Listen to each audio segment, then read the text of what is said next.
Okay,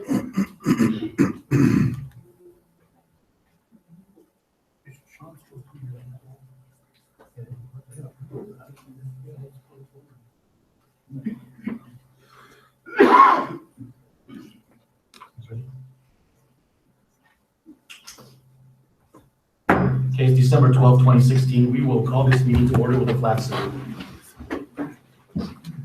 I pledge allegiance to the flag of the United States of America and to the republic for which it stands, one nation, under God, indivisible, with liberty and justice for all.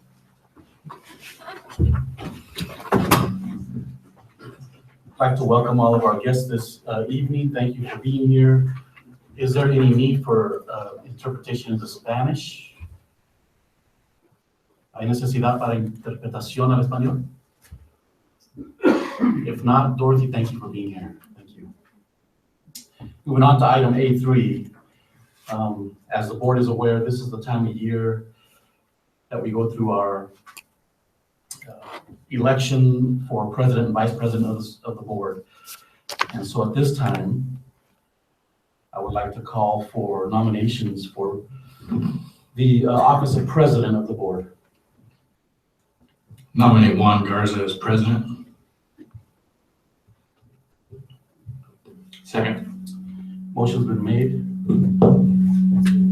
by Director Ashton to nominate Juan Garza as president of the board. It's been seconded by Director Simmons. Any discussion?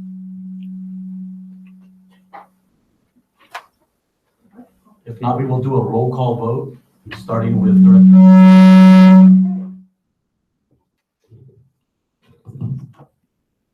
We will begin a roll call vote, beginning with Director Mike Garza. Aye. Director Stuart Hilmes. Aye. Director Rob Simmons. Aye. Director Tony Ashton. Aye.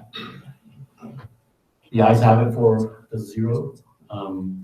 And I proudly accept the role of president for another year's term. Thank you very much. And I will now call for nominations for the position of vice president of the board.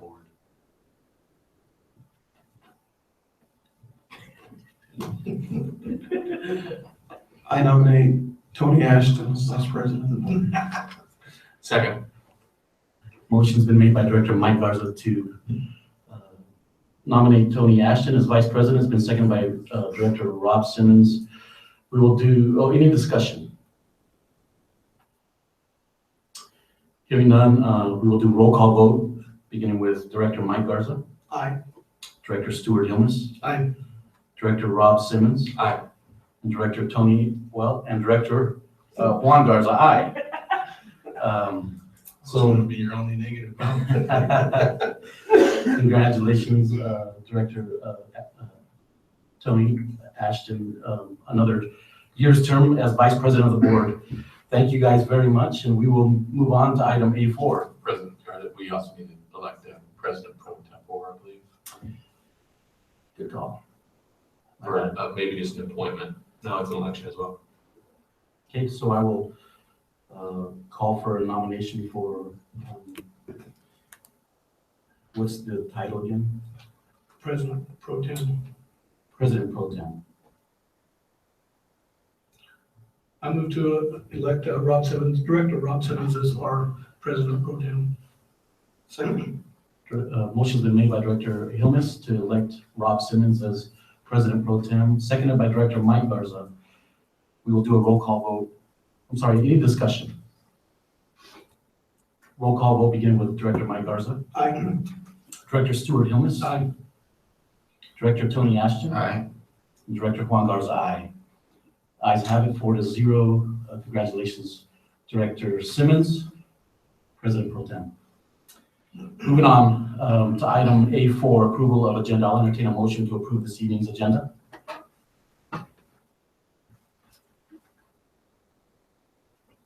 So moved. Motion's been made by Director Mike Garza to approve this evening's agenda. Do I hear a second? Second. Second by Director Stuart Hilmes. Any discussion? All in favor? Aye. Any opposed? Hearing none, motion carries 5-0. Moving on to item B1. I don't believe there's any citizens request to speak. So moving on to item B2, Wajitas Elementary School presentation. And we will ask principal of the Wajitas Elementary School to come up. Alejandro Vergara, if you would please present. Great. Yes, sir.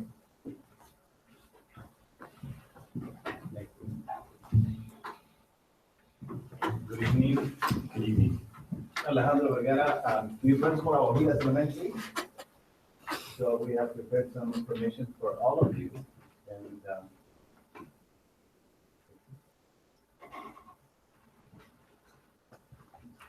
so my job, as I see it, is to continue the legacy.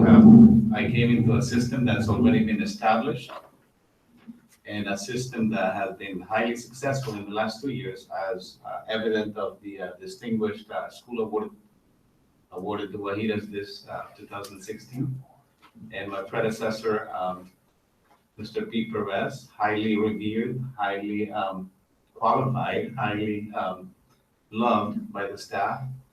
And what I want to continue is I want to continue the legacy, and I'm doing my best to win students, one student at a time, one teacher at a time as well, one parent at a time. So it's an everyday commitment, an everyday challenge, and I embrace it. And I'm here to present this. And I'd like to start with a quote that every ending is creating the space and opening for an amazing new beginning. And that is what I would like to see my experience at Wajitas as. A new beginning, definitely not forgetting the past, honoring the past, honoring the culture that has been present at Wajitas, but moving forward and embracing the new challenges. So like I said, part of my goal in my first 3.5 months have been to get to know the staff, get to know the culture, get to know the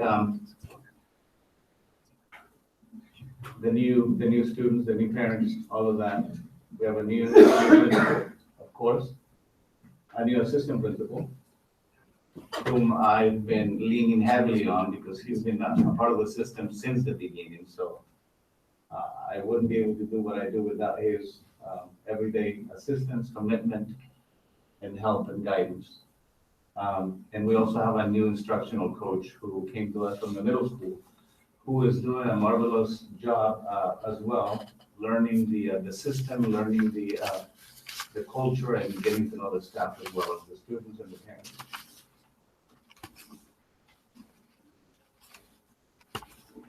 The instructional focus is basically, this is my Bible, and has been for the last 3.5 months. This book goes with me wherever I go. I have annotations on the margins. I have highlightings, different kinds of highlightings, different colors represent different things. And it's just what I do and what I read to be able to get my brain around the schedule at Wajitas. What is the core of the instructional focus at Wajitas? And then out of that, how do we get to the intervention piece? How do we get to reach those kids who are not getting the core instruction in the classroom? So we use various different kinds of curriculum. We use the Auburn borrowed curriculum. We use RGR, the really great reading curriculum. And we also use the new curriculum, Eureka. And the thing that impacted me the most when I came to Wajitas was the focus and the intent, the data that revolves around the things that we do at Wajitas. If the data is telling us something, then that's what we're going to tackle. And the other thing that makes me proud to say is that the data dictates what kids move up a level in interventions and what kids might move down a level, because we need to act and act immediately so that those kids get the services that they need at the level that they are. Because if the interventions are too high, they're not getting it. If they're too low, they're not moving ahead. So we do that every 6 weeks. We test them, we see where they are, and we got a very fluid system where kids can go up or down depending on their scores. And that is great for the kids because they get to see that they're not stuck at that level. If they put forth what I and what other people have called the grit, las ganas, the ganas, then those kids can see a way out of that low group, or can also look ahead and look at what's beyond that high level group. So that is one thing that has impressed me and impacted me the most. Like I said, the school climate is something that I'm getting to know, something that I'm getting to understand. I get a lot of information at the leadership meetings that we have weekly, and that is where we talk about the things that we will do, the things that we will tackle. And I've also been proud to see teachers collaborate on a weekly basis. Some teams actually collaborate on a daily basis.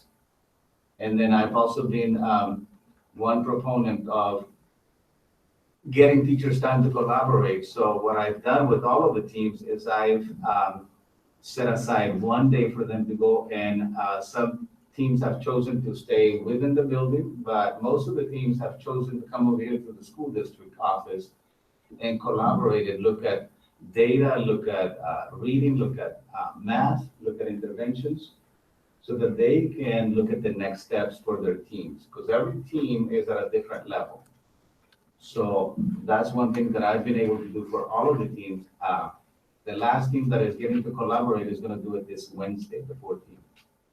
So that is one thing that I'm proud of, and one thing that I wanted you guys to know.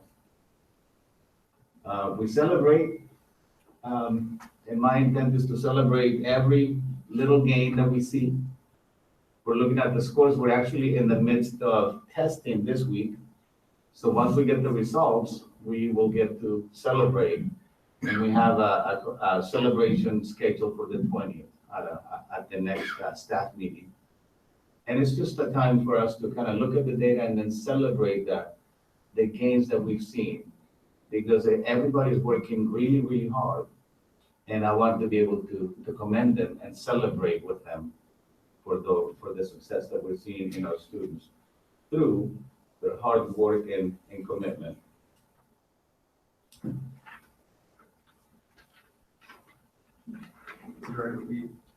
Yes, absolutely.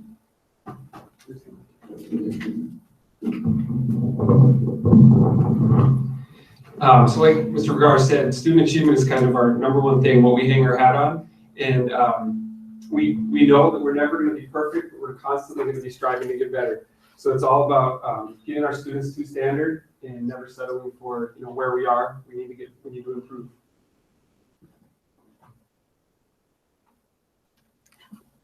That's okay.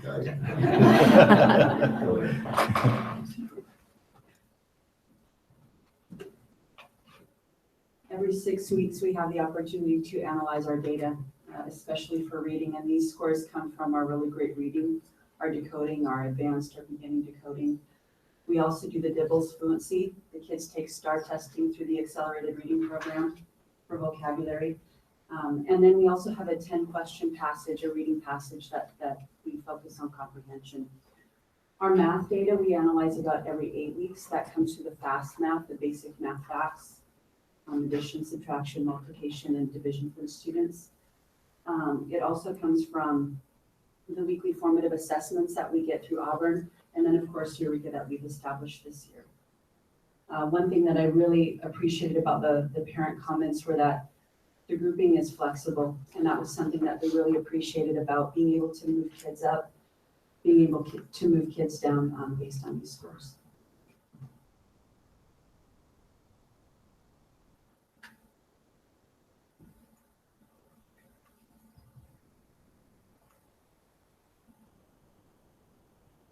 And this one is mine. This is a concept that I was introduced to when we went to Denver at the Visible Learning Conference. And it's basically the notion that everybody faces throughout their lives a lot of learning fits. And the notion that learning should not be easy, that learning should be hard, and that if you're able to leap from one side of the learning pit to another one, to the other one, then that is too easy for you. And I myself, I'm going through the learning pit right now because I've been detached from elementary education for like 13 years. So I'm having to relearn and refocus and reacquaint myself with a lot of practices that hadn't been forgotten, but that I hadn't been able to put to use in the last 13 years. So I'm going through that learning pit myself. And just like the students, it'll take some guidance, it'll take some mentorship, it'll take some professional development on my part. And I thank the board of directors and the assistant superintendents and the district officials for giving me the opportunity to attend professional development opportunities, to attend conferences, to be able to collaborate with one another so that I can get out of that learning pit and tackle my next learning pit, because that is what learning is all about. It's through grit, through commitment, and through some hard work and dedication. And like I said, through some guidance and some professional development opportunities and collaboration.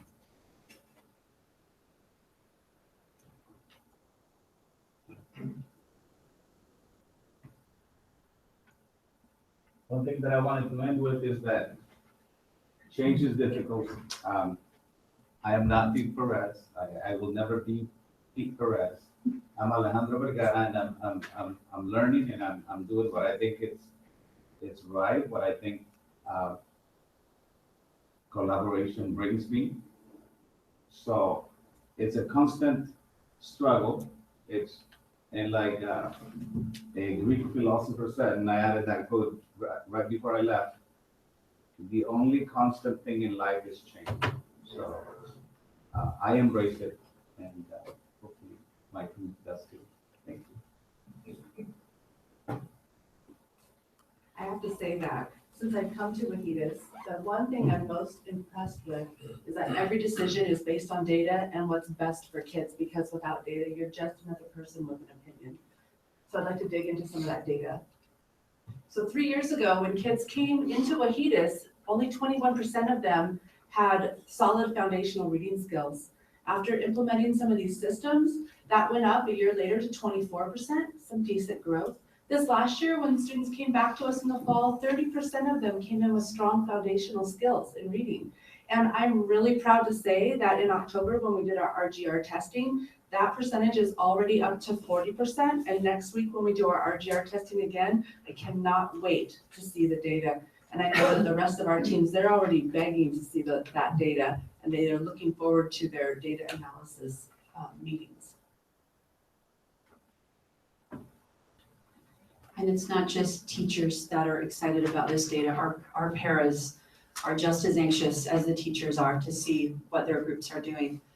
So the slide that you're looking at right now involves English language arts. And you'll notice that the black line represents the state, the red line represents our district, and then the blue line, of course, represents Wahidas.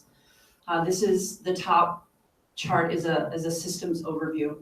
The bottom two represent some subgroups that are pretty important to our building, our ELL population, and then our low-income students. And again, you'll notice this is grades 3 through 5. What I think is exciting about this, and we do geek out on data at Wahidas, the exciting thing is you can see these blue lines eventually will catch up and surpass the state. So the systems that we have in place that we've established over the last several years are effective for our kids, and that is something that we really celebrate and honor the work that everyone does, the paras, the teachers, and most especially the hard work the students put into that. The bottom thing, one thing I want to notice that if you look at the ELL chart, that blue line still has a little bit of ways to go.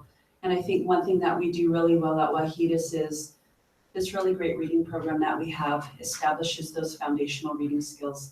And we know that if you don't have those basic decoding skills, it's going to be near impossible to understand reading passages. And so I think the chart before that Tamar just showed you illustrates the excitement that we're feeling that these skills are going up so that we can really tackle comprehension in the future.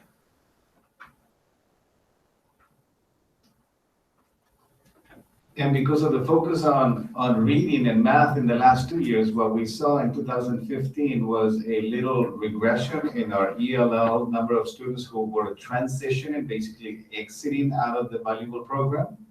So you can see that in 2013, we had a little over 8, almost 9 kids exiting out, and then we kind of regressed. And in 2015, we had only 5.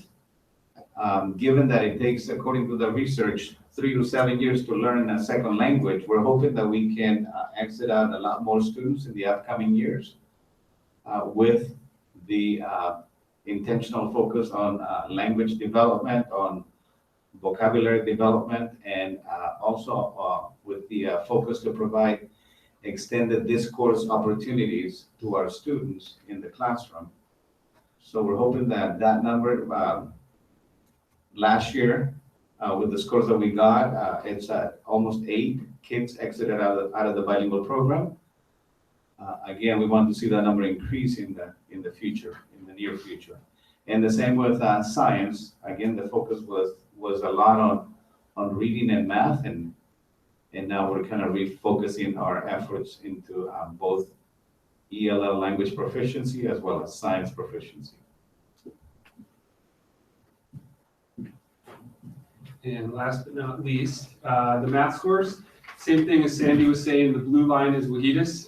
You can see the trend line over 3 years. We don't have a 2014 score in there because, as you guys know, that's when we piloted the Smarter Balance, so we didn't get any state results. But from 2013 to 15 to 16, you can see our blue line at the top there is trending up. In 2015, the test got considerably harder. That's when the Smarter Balance came in, but our kids actually performed better as a whole, and then we saw another about 6% growth. And again, like Sandy said, this is an overarching picture. This is all 3rd through 5th grade kids. You know, how many kids do we have at standard? So it's not just picking out one grade level or one teacher that might be successful. It's everybody put together. It's really exciting to look at the bottom there, the ELL and low income subgroups in math. We did pass the state the last 2 years in those subgroups, which is pretty exciting. Still, we have a long ways to go. 2 more things that you won't see on there is we just recently looked at some fact fluency data, and when our kids came in, and so just thinking about decoding for reading, that's kind of the foundation of reading. Fact fluency in math is kind of the foundation, and when the kids came back after summer, only 12% of them had met the end of the year benchmark, which you wouldn't expect all of them to be there yet, but within 2 months, we now have about 40% at standard in fact fluency. And then we just took the MAP test, and our kids exceeded the growth targets. So each kid has their own growth target, and on average, our kids exceeded that growth target by about 1.5 points. So they're going to catch that line a lot faster if they're exceeding that growth. So, and one last thing, you'll see on the upper right-hand corner, last year in 2016, we had 50% of our 3rd to 5th graders at standard, and we've set the goal for ourselves this year as 60%. And so we want 60% of our 3rd, 4th, and 5th graders at standard. And that would actually pass the state unless they see a dramatic growth this year as well. And with that, every time we meet in our data meetings, we know we have a line drawn on each of the class lists of where is that 60% line? Who are those kids that we need to get across that line? So that is all we have, and I see we're over our 15 minutes. So we did have a video in there, but you guys have access to it. You can go check it out. If you have any questions for us? Any questions from the board? Just found them, probably time for the video. Yeah. Do you want to see it? Yeah. We got I time. didn't want to take your whole night, so.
This world can be cold and bitter. Feels like we're in the dead of winter, waiting on something better. But am I really gonna hide forever? Over and over again, I hear your voice in my head. Let your light shine, let your light shine for all to see. Start a fire in my soul, fan the flame and make it grow. So there's no doubt or denying. Let it burn so brightly that everyone around can see that it's you that we need. Start a fire in me. You only need a spark to start a whole blaze. It only takes a little faith. Let it start right here in this city. So these old walls will never be the same. Over and over again, I hear your voice in my head. They need to know, I need to go. Spirit, won't you fall on my heart now? Start a fire in my soul. Fan the flame and make it grow. So there's no doubt or denying. Let it burn so brightly that everyone around can see that it's you that we need. Start a fire in me.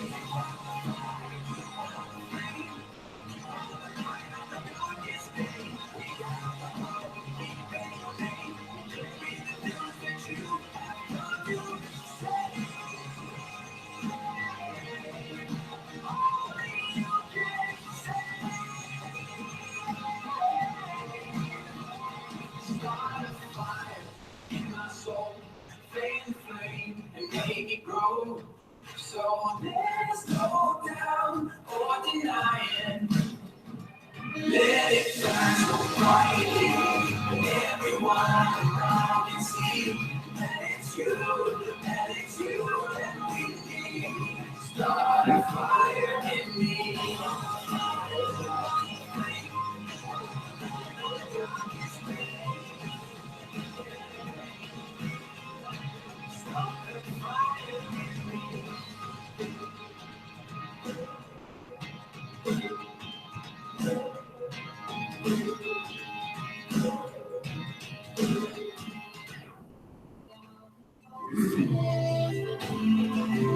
Maybe I'll fight for world peace, 'cause I know it's my destiny to leave more than a trace of myself in this place. I wanna do something nice, say something different, something that sets the whole world on this here. I wanna do something better with the time I've been given.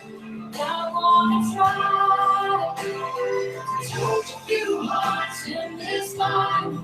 Even then, it's something that says I was here. And I know that I will do more than just pass through this life. I'll be nothing less. There's something that says I was here.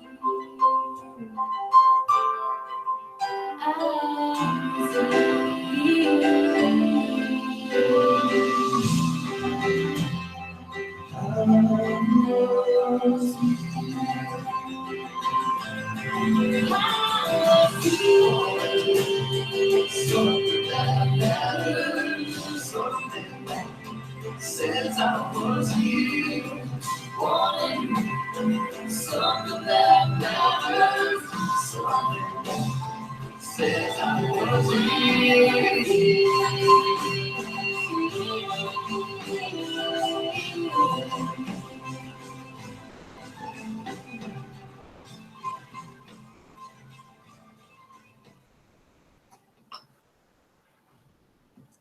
Thank you very much for your attention. It's been a pleasure introducing our scores, our data, and our students and our staff as well. Thank you.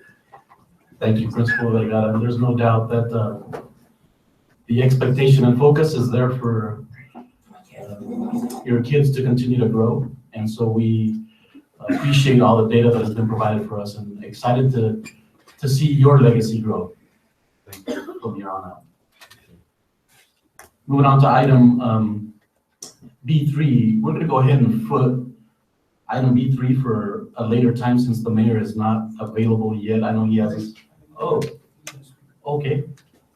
Come on up, thank you.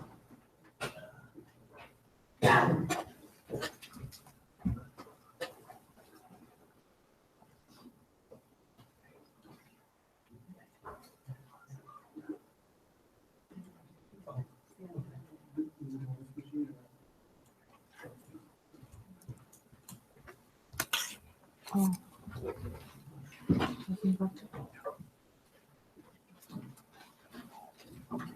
apologize that the mayor couldn't be here tonight. My name is Travis Goddard. I'm the Community Development Director for the City of Othello. He is still at City Hall at the public hearing. And they are working on the budget, so they couldn't get out tonight, or he couldn't get out in time to meet you tonight. So he asked me to be prepared. So I guess there were some questions about the stop signs at Scootney Springs and 14th Avenue. The city appreciates the school district's effort to work with the city while we were having 14th Avenue done. I understand it took a long time and tested a lot of people's patience, so we appreciate you sharing those beatings with us as we went through that. Most of the work is done. There's still some painting that needs to be done. The stripes for the stop bars and some of the other crosswalk issues are still on the list to be done. The problem is that we got the good quality materials that require to be melted so that they actually bond with the pavement. They last much longer rather than just a straight up painting.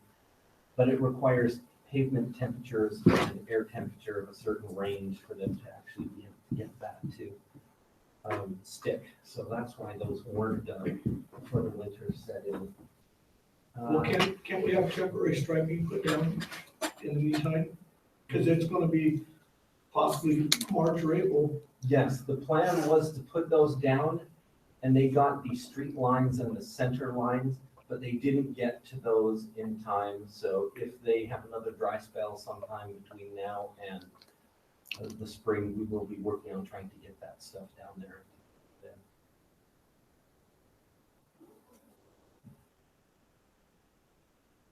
So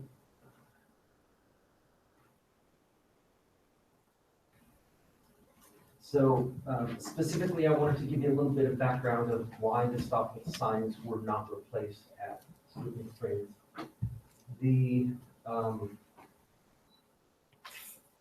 The corridor that we're talking about is, so here is Scootney Springs, here's Wajitas. This is the current site where Columbia Basin Health Authority is working on their project. There is another subdivision in the works for about another 100 houses in this location called Sagestone. This green line represents where we're negotiating to get Columbia Street constructed. Hopefully that'll be next summer when the utilities go in. This is the intersection with Highway 26 and 14th Avenue. So we just had a study there, which gave us a couple options for making improvements there. But we are concerned because the study shows that there could be up to a 4-minute wait at this intersection going north and south within a 6-year build out for the projects that are already in consideration. So we're exploring how to fix that intersection. Now up here, we have the stop signs that you're specifically asking about. The biggest problem that we're dealing with right now is this is what we consider a half block from the alley to the street. It's about 104 feet long and it has a stacking capacity of about 4 cars before it starts to affect the operation of Cemetery Street. And when you actually look at this entire corridor, there are actually 6 intersections that are potentially affected by the stop signs that were here. And And that means there's a total of 48 vehicle turning movements at these intersections. So in other words, somebody going north here, taking a right, or going north and going straight. So if you're coming out of Cemetery, you could go north, or you could take a left and go south. This is a four-way intersection because of your driveway, but it's in only. And then this is a four-way intersection with an out only here. And then we have two offset intersections because this street does not line up with the intersection. So we just kind of have a funky mess in this situation because this is kind of the older style subdivision, the older Othello Flats. And then we have some large development sites like McFarland and Wahidas and Scootney Springs. So it's kind of the transition zone between big lots and small neighborhoods with a grid design. So it's kind of constraints there.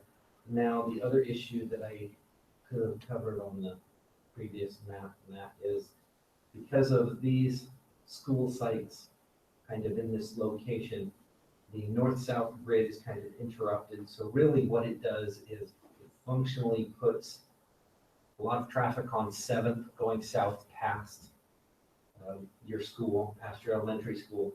It puts a lot of traffic on 10th, which of course all drives past your middle school. And then of course, 7th Avenue, which puts everything past your two elementary schools in this case. So it's kind of 14th, sorry, did I say 7th? Yes. Yeah. So it's kind of the perfect storm where it just seems like the location of these streets and these neighborhoods, it all dumps on ash. So it seems to accentuate the problem that we're experiencing at that location there. Now what I did is the mayor came and talked to me today about this. And so I went out today at the end of school and did some just informal traffic counts. I need to qualify this. I'm not a professional engineer and I'm not qualified to do traffic analysis. However, the basics of how it works is pretty simple. So I'll go through my knowledge and kind of what I observed out there. So these are called the southbound trips, and there's three movements. There is a southbound right turn, a southbound left turn, and a southbound through motion at this intersection.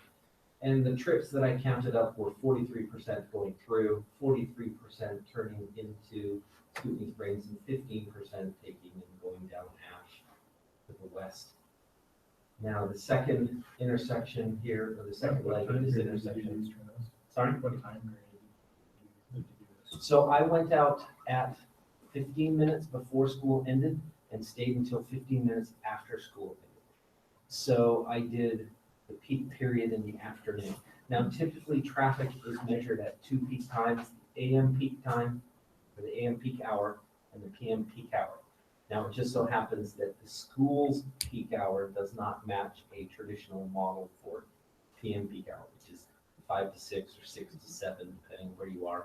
But the AM peak is actually coincides with a typical traffic 8 to 9 traffic peak in the morning. So, but I didn't get. Yeah. Well, did you compare this? Did you pull out the traffic study that the city required us to do back then and see what the traffic patterns were at that time? I did not, but and I'll talk to you about that in a minute. So the eastbound traffic off of Ash, 50% of those trips actually went directly into the school parking lot. About 20% turned north and 30% took a right and went south. And then the northbound trips, the through, the right turn, 21% went into the school, 67% went north, and 12% turned and went west. So some of the things that I observed is the reason why this number is so high is because a lot of those parents who were coming out of Wahidas were going north through this intersection, and so there was a large number of trips that, but I didn't count them exactly. I can't quantify that. But there was a large percentage going north. Now, the other quirk here is, you look at these percentages, this is just the pure number of trips that are turning. What I did is I noticed that, about 10 minutes into it, I noticed that a lot of parents were coming in this entrance, taking a left and coming back through this exact same intersection. So I was actually double dipping or counting them twice because there was an entering movement and then it created more traffic by going through it on their way out. So there was kind of a quirk. I think the actual counts would be more about half of the trips during this half-hour time was turning into the parking lot. So it's one of those quirks that there's not much, there's not much that we can really do about that.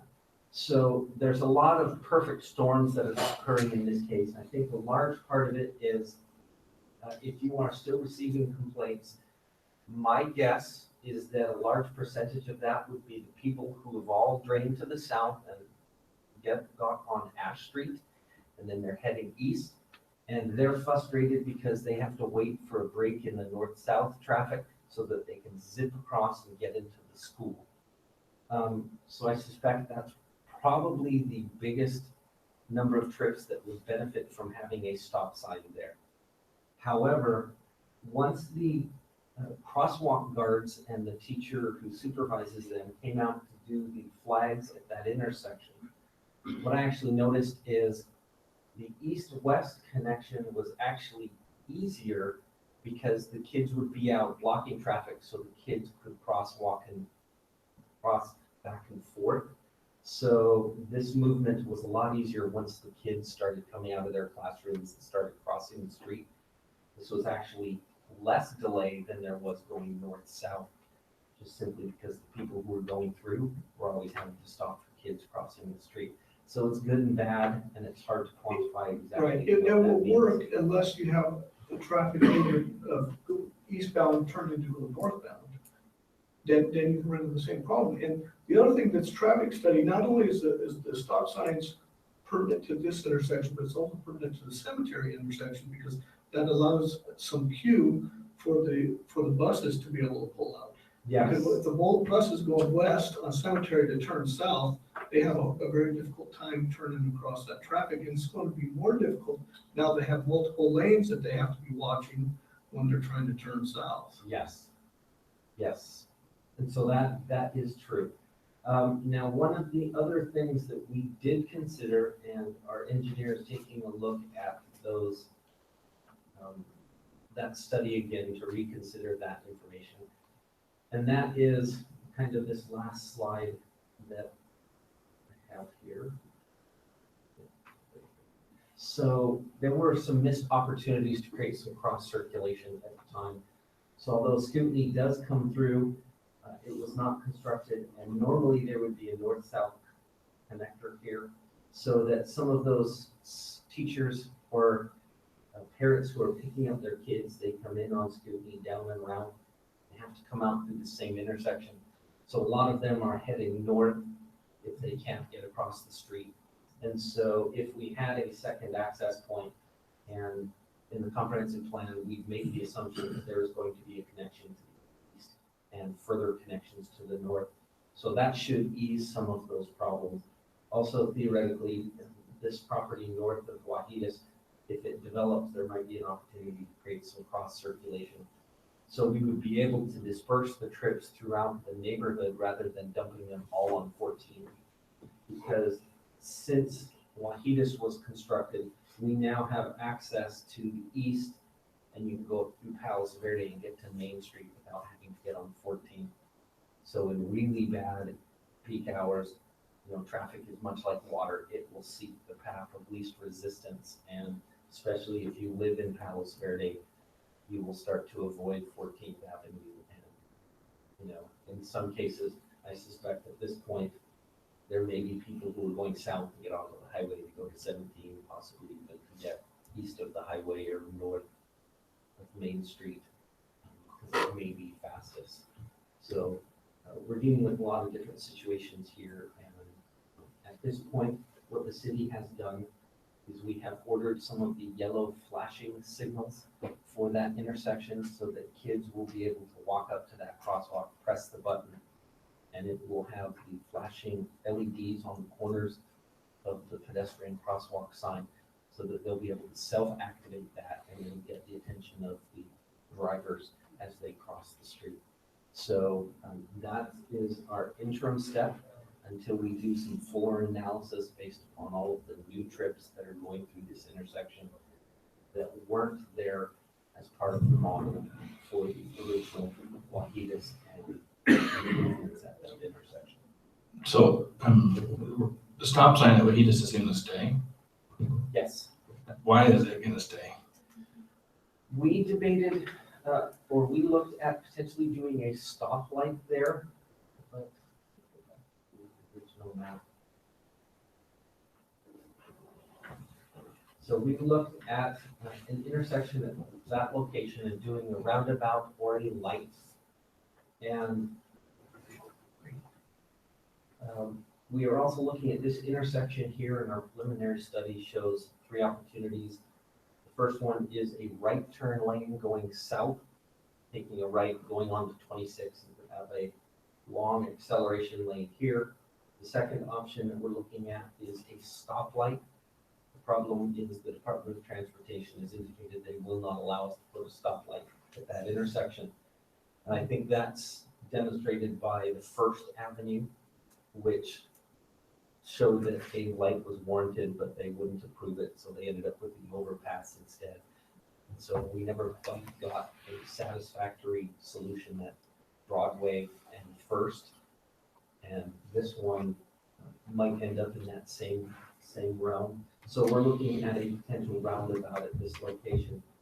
Now, the separation from this intersection to Columbia Street is the minimum spacing that the Department of Transportation would allow. That's why we've got this jog in the road here, is because they would not allow us to install an intersection at this location. So what we're getting again is stacking problems at the highway, a intersection here, and then what would be another stop light at this location creates queuing or stacking problems on 14th Avenue. So we had a discussion about a roundabout at that location, but the decision was made in cooperation with the developer that we would do a stop sign there and potentially a light if A roundabout at what location? At Wahidas? potentially. So that was Pedestrian and roundabouts don't work together well. There's usually too many accidents involving pedestrians. Yes, and it ended up taking 2 lots out of the end of this subdivision, and we decided that at this point, we weren't sure that we were gonna have enough future growth to warrant a roundabout. We were even borderline for the traffic warrants for a traffic light. So they went with the stop sign at this point.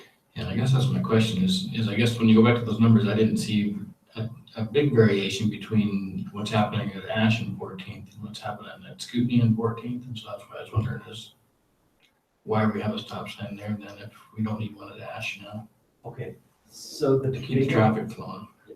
So the biggest factor at this point is going to be CDHA. CDHA looks like they will double the amount of traffic that's currently on 14th Avenue. So when you go out there and you're sitting at that intersection, assume there's going to be twice as many cars behind you, twice as many cars in front of you, twice as many cars turning. So I understand that, but it affects Ash the same as it affects that Scootney. But that's exactly why we need stop signs at there, because if we don't give the opportunity for any type of movement, the more traffic you put on it, the less opportunity you have, and it's going to even get backed up even more. Everything you're saying so far is justification for putting the stop signs back up.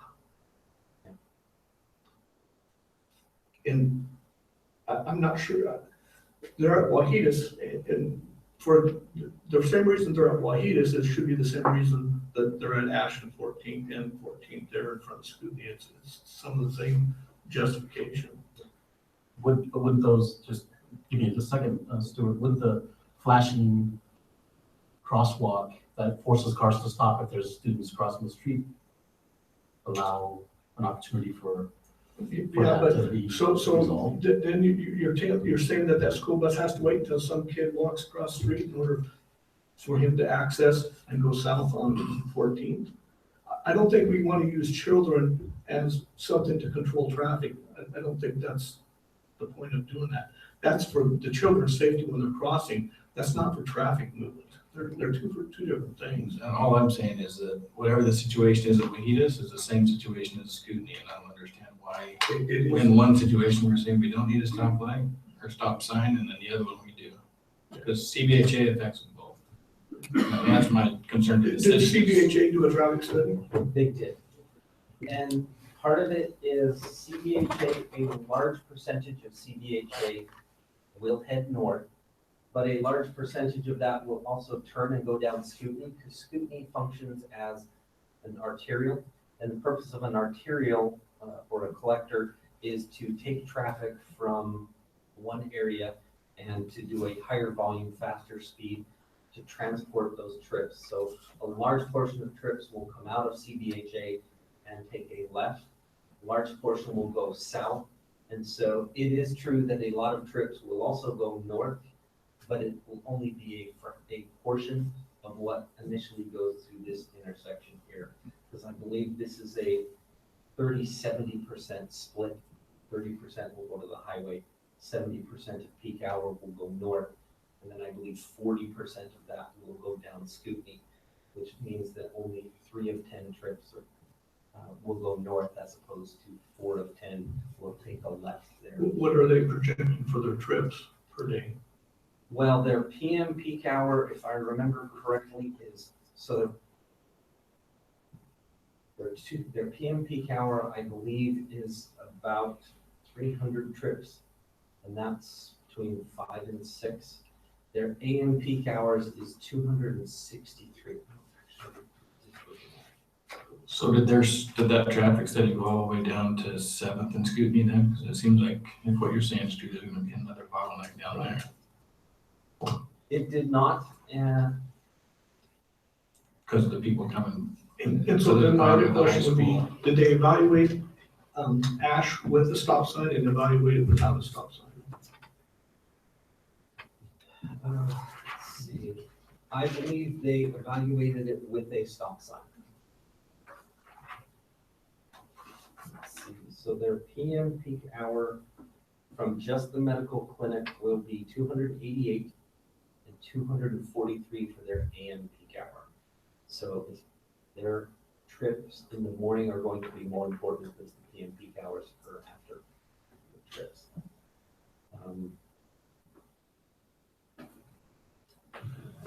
So that is probably my best reasoning as to why there's a difference of stop signs there, but not to the north, it's because it's a lot different turning calculations. Yeah, but we need to see if they evaluated it with a stop sign and without a stop sign. Because if they didn't evaluate it without a stop sign, then you can't say conclusively that that's the case, because the traffic around there is different, because we have so much traffic coming down Ash, accessing Scootney, turning around and going back on Ash. Yes, that's true. Now, I also need to point out that there are 2 factors that we're dealing with when we're talking about traffic warrants. One is trip counts and delay level of service, and the other is safety. So there currently is no safety data associated with that intersection, and part of that explanation may be because there has been a stop sign there. The other issue of trip counts, which we measure our level of service, is we're looking at approximately 5,300 at build out, 5,300 trips going through that intersection during the PM or during an average day. And so one of the things that the traffic engineer will look at is how much delay a stop sign will occur. Because although the AM peak hour, or theoretically the 30 minutes, the 15 before and 15 after school, when your peak trips will hit, represents a significant portion of the safety concern. The overall level of service for that day, assuming they can get through that intersection, even if you only stop for 15 seconds of slowing down, your first one in line, you stop, you look all 3 or all 4 directions, and then you pull out. That's what's called a delay or a loss of productivity time. And so when you calculate that, 5,300 trips, 15 seconds Right. apiece. But the safety factor overrides that. Yes. Yeah, I guess my main question really comes down to that stop sign was put there just before you came to Othello. Yep. But the reason why it was put there was because of Wahitas and because we have to do a traffic study and because of increased traffic going to Wahitas, they recommended we put a stop sign in. And I have a hard time explaining to the public now when they call me and say, well, the reason why we put the stop sign there was because it increased traffic to Wahitas. Now we're taking it out because we're doubling the traffic with CBHA. Right. And so as a board member, I'm supposed to explain that. And obviously I'm going to send it to the city because it wasn't our decision. But as a board member, I just want to make sure that those things have been taken into account. Sure. I know Mayor Logan was here when all that happened before, and so he knows why that stop sign was put in there. As a board, we got a ton of flack when it was put in. Now, unfortunately, we get a ton of flack now that it's taken out. At least me as a board member. Well, part of it is there's a level of training to do with traffic to stop there, including myself, because I know I ran it the first time the stop signs were put up, because I wasn't expecting it. But now you take it down, and so now people question why it isn't up. But then if you go around and put it back up, which is what I think needs to be done, you're gonna have that same level of training, and you don't want to do training necessarily around students. So I guess my question is, Travis, and thank you, Mayor Logan, for being here, is when we get these, we back them up just to be able to let our community know that is calling us as board members, what the result is gonna be, what has the city decided to do, so that we can share with them exactly what you think is gonna happen, or if it's just a temporary fix until another study is done in the future. I guess, first of all, I appreciate you putting us on the agenda. And I also want to offer an apology to the school district in that when we made these decisions, we didn't communicate what the city's plans were. And so now, whenever you make any kind of changes, sometimes they're controversial, sometimes they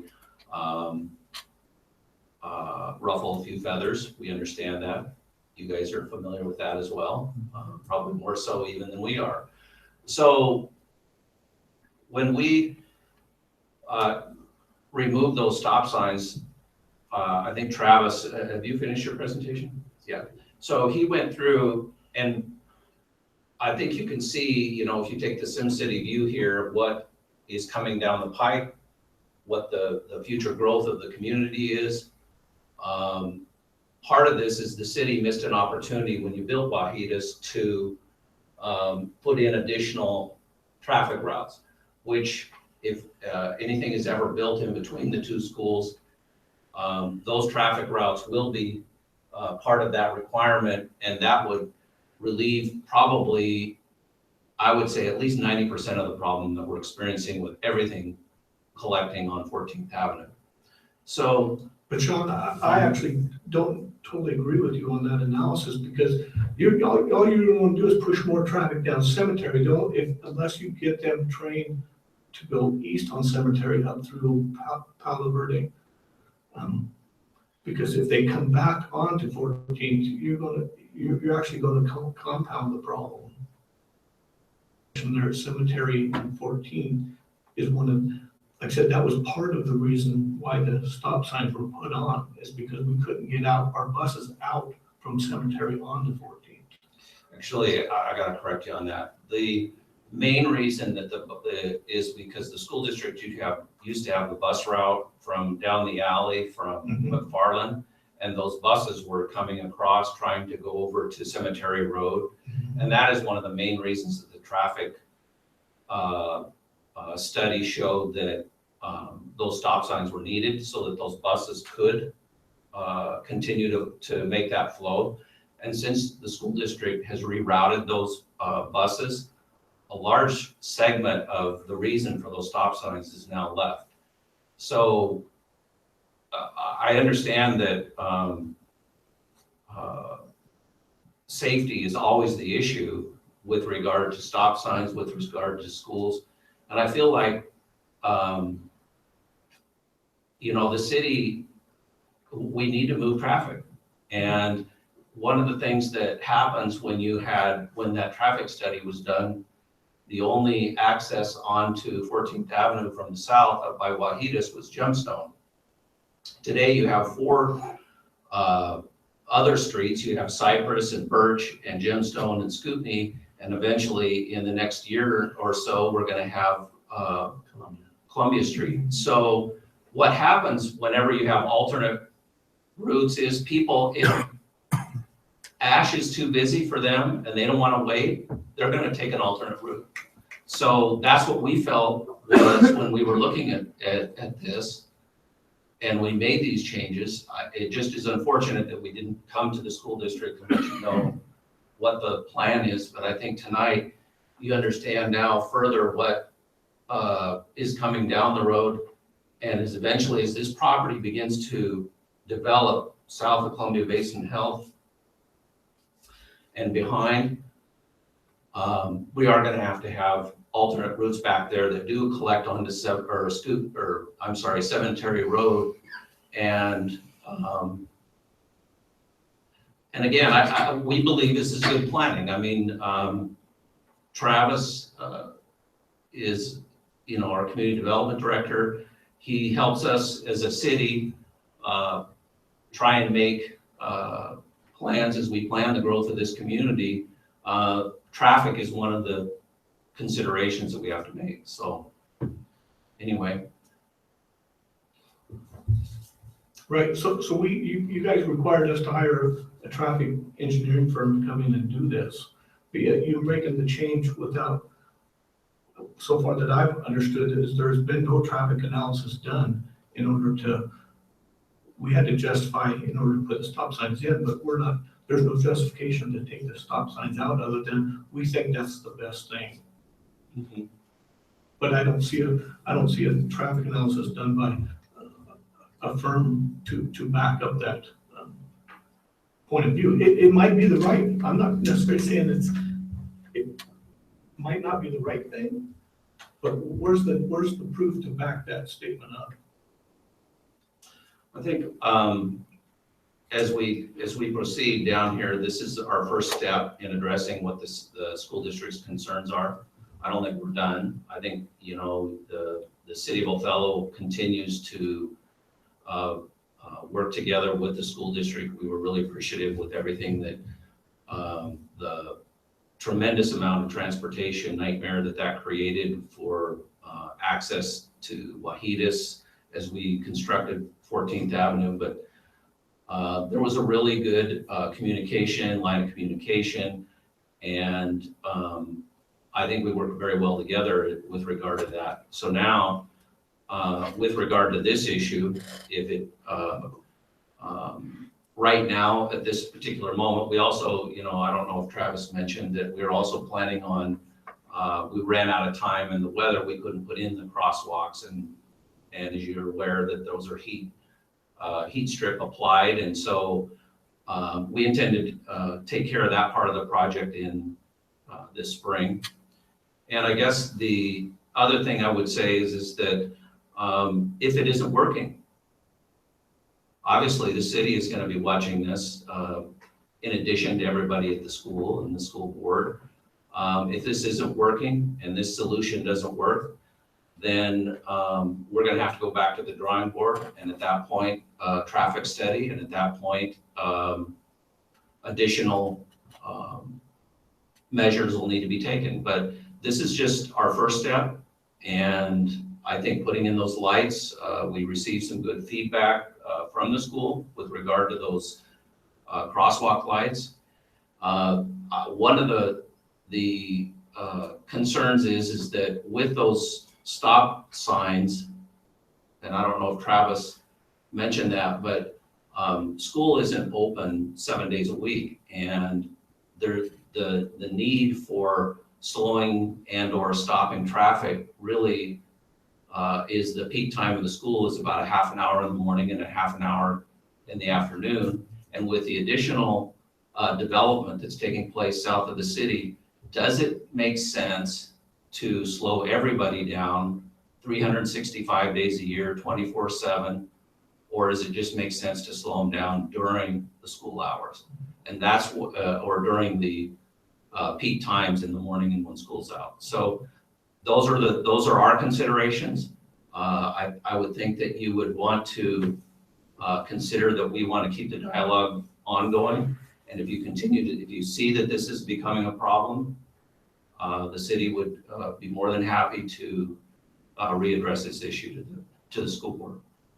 You guys gonna put in one of those cool revenue cameras that they have in Moses to ticket everybody that's speeding through there? This police department's written 20 tickets since we've opened 14th Avenue, and some people, believe it or not, have already taken out the stop sign in the center there at Scootney. I can't believe that they would, but The one that's on the tire? yeah, the one that's on the tire rim. Sorry about that. So, yeah, I mean, I feel like this whole 14th Avenue, one of the main concerns of the city was we needed to get it done so that we could drive on it this winter. And so with some of these changes that we've made, we're asking the school board to work with the city. If this just obviously is not working, then we will come back, we will readdress it. And probably at that point, we would need to hire a traffic study. So is there any other questions that you guys have? Any other board member have any questions? No, but just, this is being brought up because we're getting phone calls bringing this up. So now you know, right? Now you understand? I know that there's a member of the press, I don't know if you have a quick question. If you wouldn't mind coming up to the mic, though. Could you come up to the mic? The mic. For the recording.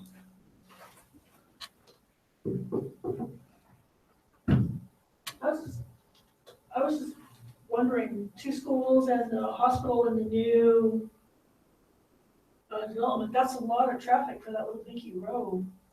Are there plans to like widen or change 14th at all?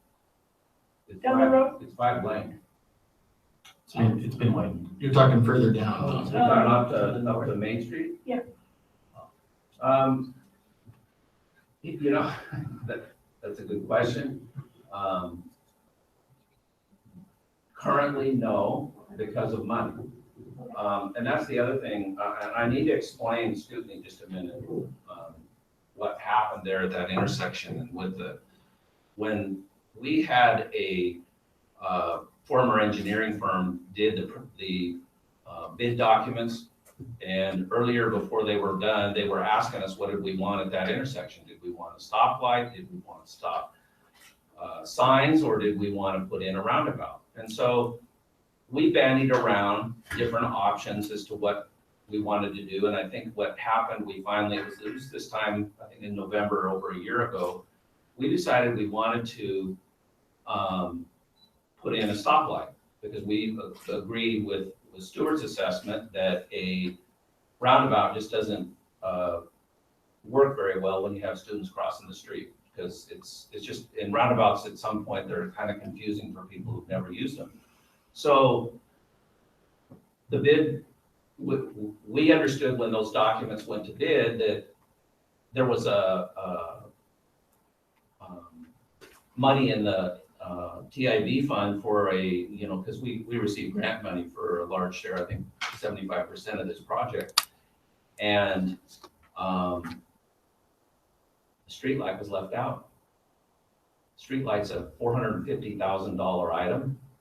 So this city, we find this out, I think in last June, right before the project was to start.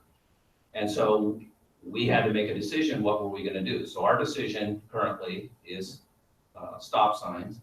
But at this point, going forward, our long-term goal is a stoplight at 14th and Scootney.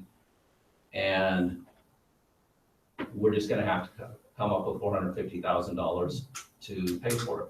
And normally 75% of that would have been paid for, and we came, like we just heard the final estimate tonight, we came over $300,000 under budget on that project. So, but we can't use any of it for a stoplight because it wasn't in the original bid documents. So those are the rules. You guys are aware. There's certain things you can do with your grant money and how you can spend it. And that is the background on Scootney and 14th, because that was our original intention, was to have a stoplight there, and it's still our intention long-term.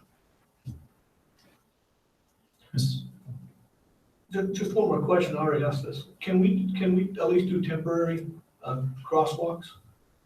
Like you said you're gonna do it's actually vermiculite is what you're gonna put down. But can we paint them, at least until we get to that point? I think, Gina, you had talked with the city about that, and I think there were some plans of some sort, and I don't remember, I don't know exactly what was discussed.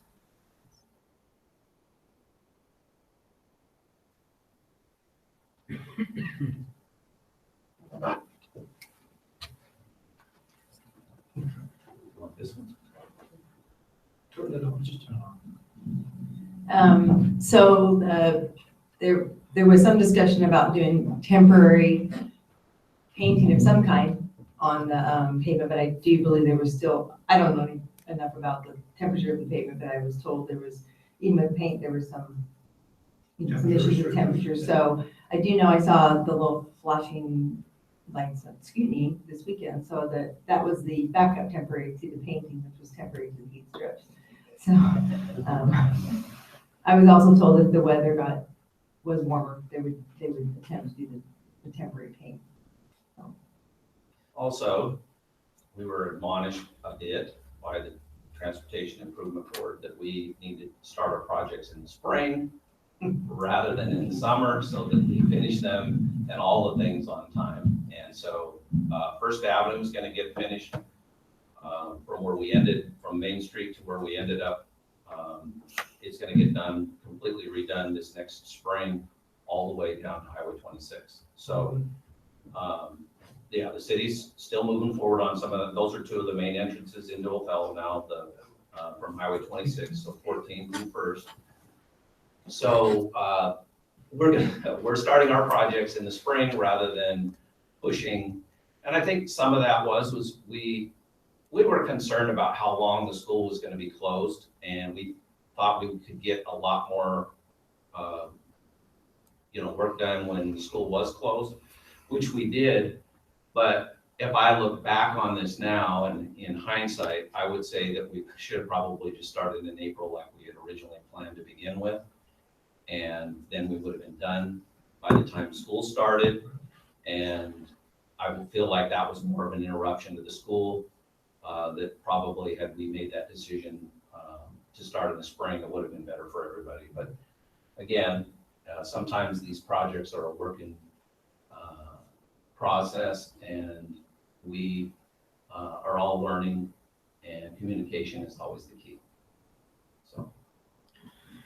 So to get back to you, I'll have city staff get back with Gina, okay, about the temporary.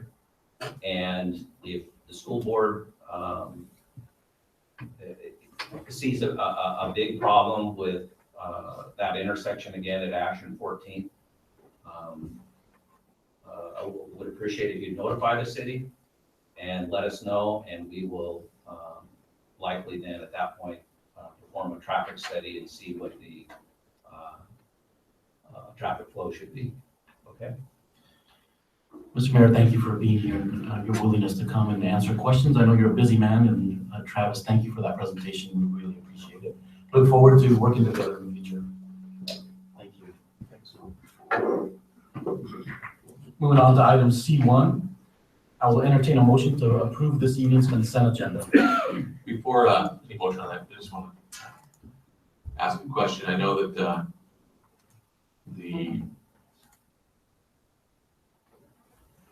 repair, I'll call it repair, I know might be considered by some an upgrade to the football field, but it's, to me, it's a repair because it's in such bad shape typically in the fall, but just a question, how long, I know obviously we got one bid back on that, right, Gina? How long do people have to bid with the changes that were made? I don't know how long this is gonna be. The only changes, the individuals that were addressed or that were contacted had also been contacted last spring for a preliminary estimate. So they were given a week to basically just change the sand from a 4-inch base to a 6-inch base.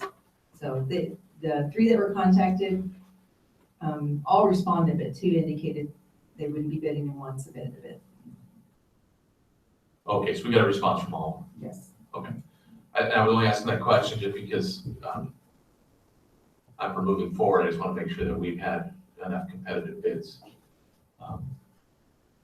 And also that we're meeting requirements when it comes to getting enough competitive bids. Is a couple people saying that they won't bid it, they still count as the 3 that we need? Yeah. Under the competitive bid process, yeah, Orland followed the rules. That was the only question I wanted before the board said. So before the motion, then, just for matter of clarification, as this question, if George, could you come and just tell us really quickly, item C1-10 is an MOU that just want the board to hear what that is all about, since I know that it might be difficult to understand. Hey, George. Hi, guys. How are you doing? Good. I was sitting back there just thinking about past board meetings and. If I'd known you were coming, I would have spent more time preparing. Actually, I think Chris called me and wanted me to briefly talk about that agreement. As you know, there was some legislative action that talked about districts creating community truancy boards. And what we did this fall, when Chris mentioned that I would be working in this area, is I did meet with all my assistant principals, and we talked a lot about trying to standardize our understanding of some of the discipline, as well as reviewing a document that I had gotten from Juan, which was an agreement where it talked a lot about what we would do, like in state petitions and truancy petitions, and we went through all that. What happened here is that we went to a conference in Wenatchee in October and found out that the ESDs would be providing us some training. But before we could do that, we had to have an agreement with the juvenile court, which we entered into agreement. And then we got a call from our ESD, and I believe, Pete, you were involved somehow because the Troy Torno was in your cohort, superintendent's cohort group. And Pete contacted me, and since I was involved with that, I took it over from there. What had happened was that they had secured a grant, and there were supposed to be some districts from Benton County. For whatever reason, they did not want the training. When I was contacted, I thought, well, wait, that's what we're attempting to do right now with some of our people, is get training. So they asked us if we would be interested in being part of this grant. Whereupon they sent me this agreement that's in your consent agenda, which was a template that was taken from Yakima. And it just very basically says that we will work together when it comes to creating a community truancy board, that the ESD, with the help of the juvenile court, will provide us some training. There are actually 4 sessions. I was in touch with Troy today, and he is supposed to be contacting our juvenile department this week, so that we can identify 4 dates, probably one in January, February, March, and April, with the intent to get us trained. And our assistant principal will be involved with that. Juvenile court will be involved with that. And there will be some community people that we've identified that will be assisting us in these community truancy board. And again, once we get those trainings out of the way, what we will do in May is conduct our first community truancy board hearing. And And we basically need this agreement because Troy needs to submit it to OSBI so that we can be the recipients of some of that grant money and that training. So that's what the MOU is about. Don't know if you have any questions, but that's kind of a brief synopsis of what is going on with that particular MOU. Is that what you want, Juan? Yes, thank you. Thanks, George. There's no questions? I think that clears it up. Thank you so much. Okay. I wish you guys well the rest of the evening. But I'm going home. You're welcome.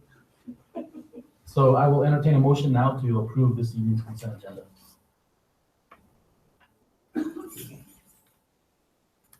So Motion's been made by Director Mike Garza. By your second? second. Second by Directors Hilmes. Discussion. Hearing none, all in favor? Aye. Any opposed? Motion carries 5-0. Moving on to Superintendent Report item C2. Dr. Hurst.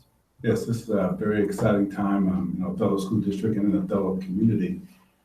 And I've shared this information in brief with the Board of Directors, but I wanted to go a little bit more in detail. With the process, we're trying to engage the entire community in the facilities planning process. One of the things that are not on there is the conversations that have been happening with each school site. We've been doing a roadshow. I've personally been going to each school site and just sharing with them the importance of the direction that we're headed as a district, getting us to the ends. We've been meeting with Travis. We've also invited Dulce to the meeting. And we also have solicited some of our own members from Othello School District, about 15 teachers, and really led by David Spencer. He is in the process of training these teachers to be facilitators during this big meeting where I'm expecting about 600 to 1,000 people to show up. Wow. We'll see. But the meeting will be January 17th. It's going to be at McFarland Middle School in the auditorium. And the agenda is set right there in front of you. It talks about the historical context, and Travis and I talked about this in detail, where he will come and really honor all the conversations and work that has transpired prior to me coming here. And he'll spend about 25 or 20 minutes just talking about the historical context, sharing it with those who are in the audience. And then I will come up, I will have about the same time, about 20 minutes. And I will share what I've been sharing with the school sites, with all the teachers, with all the staff, even with the board. I think I shared maybe a few board meetings ago, and I shared with you the diagram about the vision that we're headed toward global competency and also towards STEM and some other things. So I'll spend about 20 minutes sharing that. And then there's going to be a small group breakout session. It's going to be led by those 15 facilitators. Again, they'll lead them through, this is what we've done in the past. This is what Dr. Hurst has shared with you. Let's make a decision. And we'll make a decision there that night about direction, but not anything in detail. So when you see the breakout groups, you see the study teams, the research team, the design team, they serve a very specific purpose. So whatever decision is made by the community, by the group, then we start studying more and we start researching more. So if it's in the same direction prior to me coming here, then we continue the study. We continue the research, we continue building capacity, not just amongst those who are there at that meeting, but amongst our entire community. And then it comes to the design team. The design team's purpose is to sit down and to discuss, now we're moving in this direction, let's design it. Let's talk about what it looks like. And then you'll see some next steps. So that meeting is just for us to get the community together, have the initial conversation, talk about historical context, talk about the future, make a decision, break up into design teams, and then we continue the work. So what does that look like? So looking at the Excel document, there's actually two parts. And if you look at the tab on the right, it says facilities planning and bond time.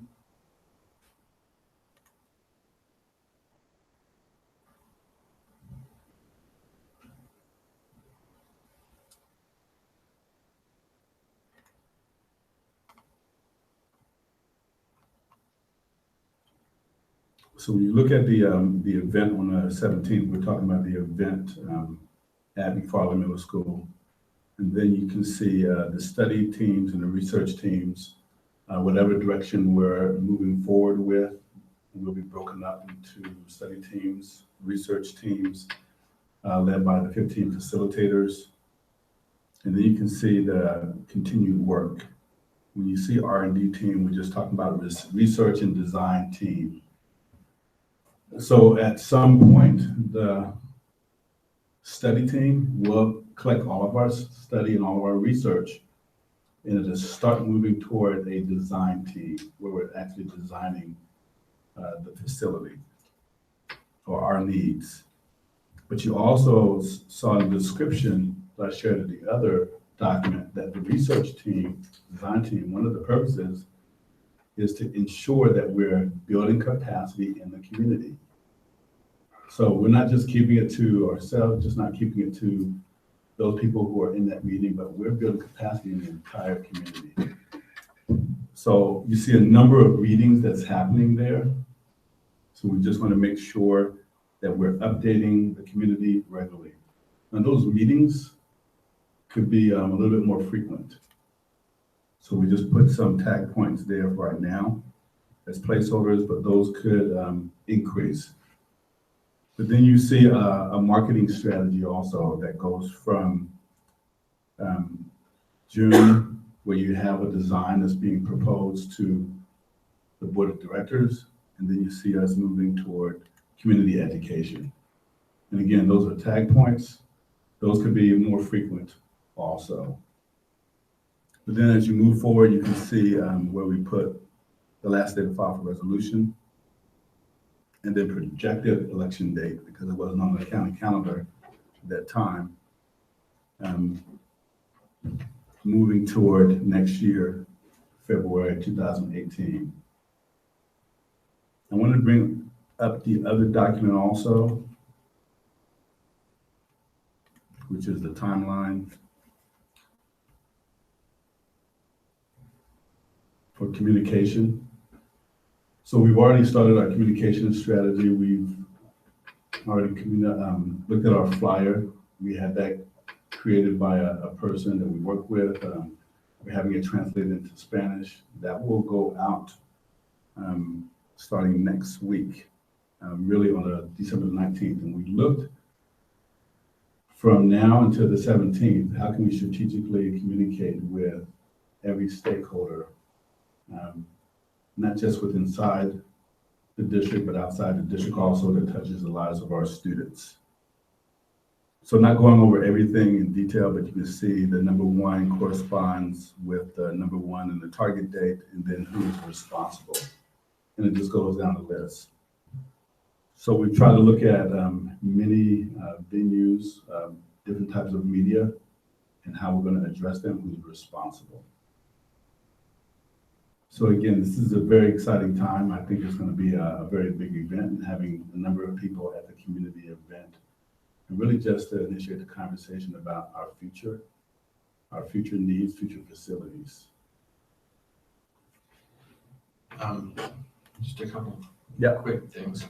On iPads, when you send an Excel spreadsheet, if you're not very technology savvy, which some of the board members may not be, you have to actually open it up in Excel. In the future, it might be easier to put those in a PDF format or something, so it's easier to pull up. Awesome. They don't really translate well to Google Sheets either, so Okay. PDFs are always nice. But we don't have to edit them, so. I can see mine because I finally figured out what it was, and I can open it in my Excel that I have on my iPad. Awesome. But So when they click on it, it looks pretty. I saw the funny pictures. And the other question I had is when you talk about, you reference in here that you're going to give called your vision of what Othello could be. Mhm. Are you gonna give the board a heads up before you give that presentation so we know what it is? Absolutely. It's actually the one that I gave a couple of board meetings ago. They had the pipeline for student success. It's actually the first slides of the presentation. Right. And the one I'm going to be giving tomorrow also. So same presentation. Any other questions from the board? So is that, these are my slides for tomorrow, is it supposed to be verbatim? They're your slides. These are your talking points.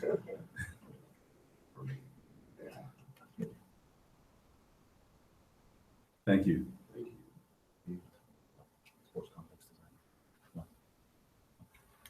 Moving on to item C3, director discussions. Not sure, Director Simmons, is there a legislative report? Well, I mean, there's no legislative stuff going on right now, but what I thought I might share with the board is the WASDA 2017 legislative priorities.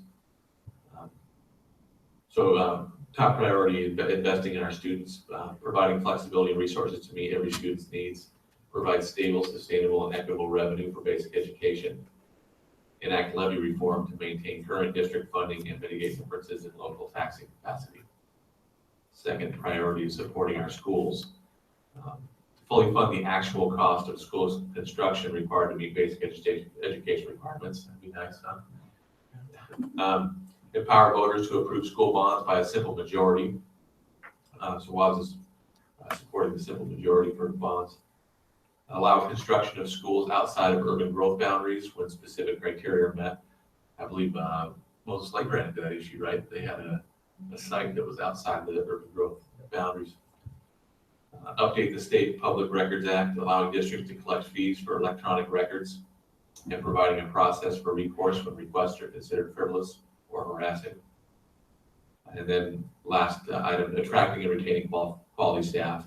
Establish and fund adequate and equitable compensation for public school employees with a system that improves beginning teacher salaries, recognizes regional differences and the needs for hard-to-staff districts, and enhances the prototypical school funding model for support service staff, including school nurses, social workers, counselors, psychologists, and others. Transfer responsibility for basic education compensation bargaining from the local level to the state. So they're in favor of bargaining at the state level, and retain local bargaining authority for non-basic education enhancements.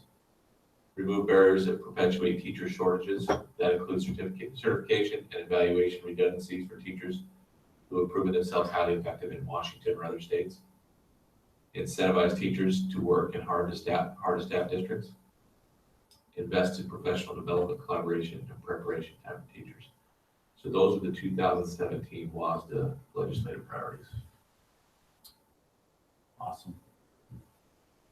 All right, this evening, our student reps are not able to be with us, so there's no report from our student reps today. Another reminder for the board that our NSBA conference, if you're still planning on going, registration needs to happen by January 10th for us to have the early registration amount for our board members. And so I will just note, I know that right now, as where we're at is only 2 board members have shown interest, and I believe probably already registered, but I will note that last year 4 board members attended the NSBA conference, and there was so many sessions to go to, and so I would just let the board members know that if they can make it, to please register if you can, and if attending another conference is a reason for not registering, I would register anyway, and if there's another conference that really interests a board member, and then I don't see an issue with going to that conference as well. And so just want to submit to the board the importance of and all the policy changes that would happen after that NSBA conference. And so, again, I just want to encourage you, please let Sandra or myself know by January 10th or before January 10th. Moving on, discussion. We had our Wahitas visit last week or this week on Tuesday. So just open it up for comments. Great visit. I wish Mr. Vergara and his team would stick around. I wanted to, hopefully they'll listen to the recording, acknowledge Mr. Vergara's honesty and candor as far as his present role at the school. I appreciated the fact that his predecessor was mentioned in a very distinguished manner, which he deserves. The fact that he has come into a culture that is basically established and all he wants to do is enhance it. The visit itself, it's always, I enjoy the visit, to see that master schedule and how purposely integrated or how intrinsic it is to the ultimate goal. It was good to see.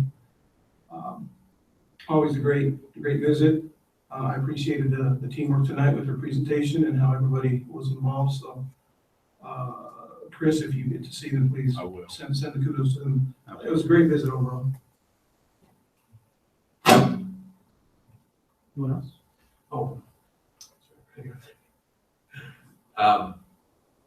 Yeah, I don't know if I have much to add. It's, there's always a lot of great intentional instruction going on there. We did honest remarks from teachers, and we had some really good comments from parents that were there too. I was impressed that the dads showed up at this one, and they were very vocal. So it was a good visit. Yeah.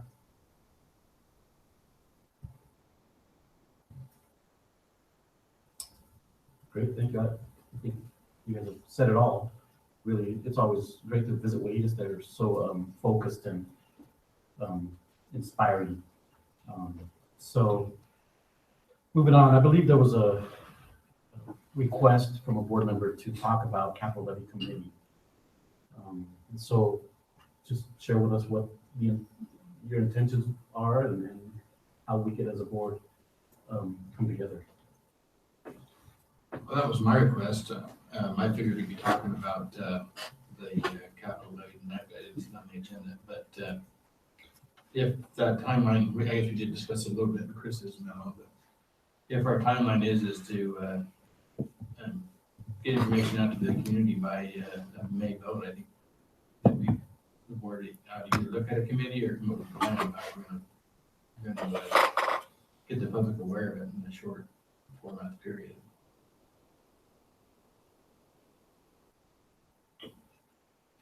I thought I saw some information on that.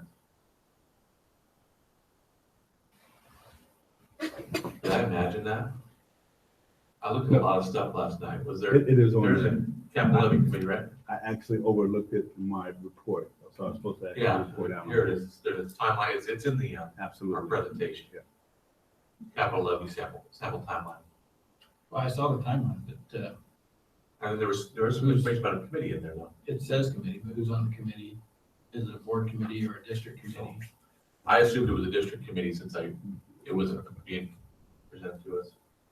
So, the board workshop, basically I put this together so that we have a timeline, the actual construction timeline, design and construction was provided by Architects West. So we take it out for levy and it's successful. The May 2017 to August 2018 is the timeline that was provided by Architects West. Also, when at the board workshop was asked if I could get a project estimate from Architects West for a complex, because there were some details that you guys gave me some details on what the complex should include. So I got in touch with them that night and the next day we talked. So I will have a project estimate, not a quote, but basically an architectural project estimate at the board meeting on the 21st. So that would be, give us an idea for the dollar amount that we'd be looking at and make a decision. My understanding was that board meeting, maybe tonight, but that you guys would be making a decision on whether or not you wanted to move forward for a capital levy Because from there, we basically have to structure it really similar to an M&O levy, as far as a citizens group and who should be on that and the whole communication timeline. So there's a plan in here for capital levy committee kickoff meeting. What was it? I have that, this is a timeline of what a capital levy would look like, both in getting information to the board to make a decision if we're gonna have a capital levy, and then if we're going to, a committee has to be created. I got to it because I don't know if we're going to do it. So once that, I don't know who should be on it, so I haven't put any effort towards. Is a hypothetical. That's my understanding, what was asked to be done. Yes. You feel good about if we decide to go forward on December 31st, the January 2nd date to have that committee is a workable day? No, I basically put dates in a calendar to build a hypothetical timeline, but I have not been given direction to build a real timeline. I was basically trying to put together what would need to take place. And I believe that the column says projected dates, but what would need to take place between the 21st and getting the resolution filed with the county. So the dates are very in flux. A lot would have to happen between the 21st of December and filing a resolution for an April election date. So I've never ran a capital levy, so I'm kind of building the airplane as we go. I did structure the dates feeling there's probably going to have to be multiple meetings, to figure out exactly what the complex was going to look like, and you get the communication out to the community. So it sounds like, Mr. President, that this capital levy discussion should happen at the next meeting on the 21st, once we have that other information, to me anyway. Yeah, I was just gonna make that suggestion. Is that okay with the rest of the board? No, I won't be here at the next board meeting, but I guess it's gonna have to be that one. I mean, it's not the agenda to discuss tonight, but there's an agenda item about the committee, and we can have some discussion of that if we want to. It's just hard, I guess it's hard to have a discussion about a committee that we don't even know if we're gonna form it, based on the numbers we're gonna get in the next meeting. I think that one thing we can decide is we want this to be a board committee or a district committee. And the district is still have a committee, but if we decide we want to have a board committee, Is that an option. Is that your intent? My feeling would be is that it should be a board committee, but that's just one board member's feelings. So I'd like to hear your thoughts on that. Because the idea of capital levy came from a board member, not from the district. So if it's something that the board as a whole feels like that we need to go forward on, I think the board needs to have a really active role in selling it. That would be my only reason to do it that way. If that was board members or if the board face? I think it should be a board committee also. It's our idea, so I think we should have the bigger role in trying to sell it. Sounds like it needs to be more clear. So then the next step would be we need to determine the details of who will be on the committee and follow our policy on that. So the idea that to do that and have that To create for the next meeting. Okay. So I guess all board members would need to. So if you could if you could, as you're considering who you want on the committee, if you can get the names to me prior to the next agenda meeting, then I could have it on the agenda for the next board meeting. Maybe one thing we could talk about is how many people we would, we could each bring a couple to the table and get commitments from people maybe? Yeah, well, just one, like. I want to nominate Dr. Hurst to be our recruiting chairman. If he's gonna get it. It's gonna happen. It's gonna happen. That's a lot better track. Does that, board person, we definitely. I can be in charge. I'm sorry, could you repeat that? Yeah, I'm not sure who the Parks and Rec person from the city is, but they need to be, Amy Hurley or Wanda. and then also like, maybe, someone from the soccer leagues, like the adult soccer leagues. that you Here's my suggestion, why don't each board member come up with 5 names of I people? just don't know their names, that's the problem. I can tell you, Well, this person, even if whoever it's it the is. title, give us a title, we'll find out the name of that person. So every board member can give 5 names to bring to myself for the next, so that I can include at the next agenda or board meeting. And I guess my suggestion will be at the next meeting is that we do a similar approach as to Chris. More people, to me, more people is better than few.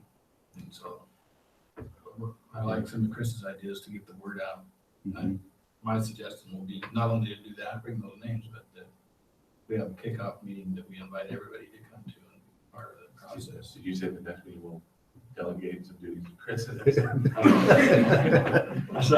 like that idea. That may be what ends up being. Or I can steal his work secretary he just did. Okay, we look forward then to more discussion. Give me names as soon as you can, and then I'll talk with Dr. Hurst about more ideas to make. Mr. a President, big kickoff. what time is the meeting on 21st? Because usually the last one, It's at noon. it is. Moving on to board marketing, I know that part of what the board wants to do is go out and market some of the bonds and levies that we're going to be putting out. And so I believe one of the board members had mentioned this to put on the agenda. And so I guess as president, I just want to make you aware that this next year is going to be a busy year, not only for the district, but for the board to go out and market some of these ideas and plans. And so be ready. My hope, my desire is to have a presentation put together where we can go to different venues and different organizations and as a board present some of these ideas and bring some education to community leaders and members, parents. And so any other discussion you want to Yeah, have? my concern specific to the M&O levy, and that's why I brought this up, is the levy vote is, help me with this, Gina, is February, when's the M&O vote? February something, right? February 14th. So we do have we'll have a communication plan with Dr. Hurst tomorrow. We have a calendar that's got all the different pieces on it of work we've been doing, and also the January is kind of a saturation of the market, if you will. As soon as we come back from vacation, Dr. Hurst has a letter that's going to go out. I believe we're going to have a video online probably in the next couple of weeks. Yes.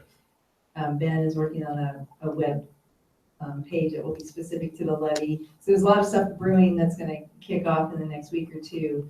And as far as a PowerPoint presentation, we have one that we're working on too that could be tailored specifically to, because it's going to be good to have the same message. Right. Because we have all the school staff meetings with all the local, like Lions Club, Rotary, so several local venues or clubs or associations to get the word out. And that's what I'm And getting at. those communication pieces will involve more than one board member. So it's not just Dr. Hurst or myself, or it's a team of people going That's what I'm out. getting at, is that's next month, and if you're expecting the board to be there, at least me as a board member, I need to know the dates, like now.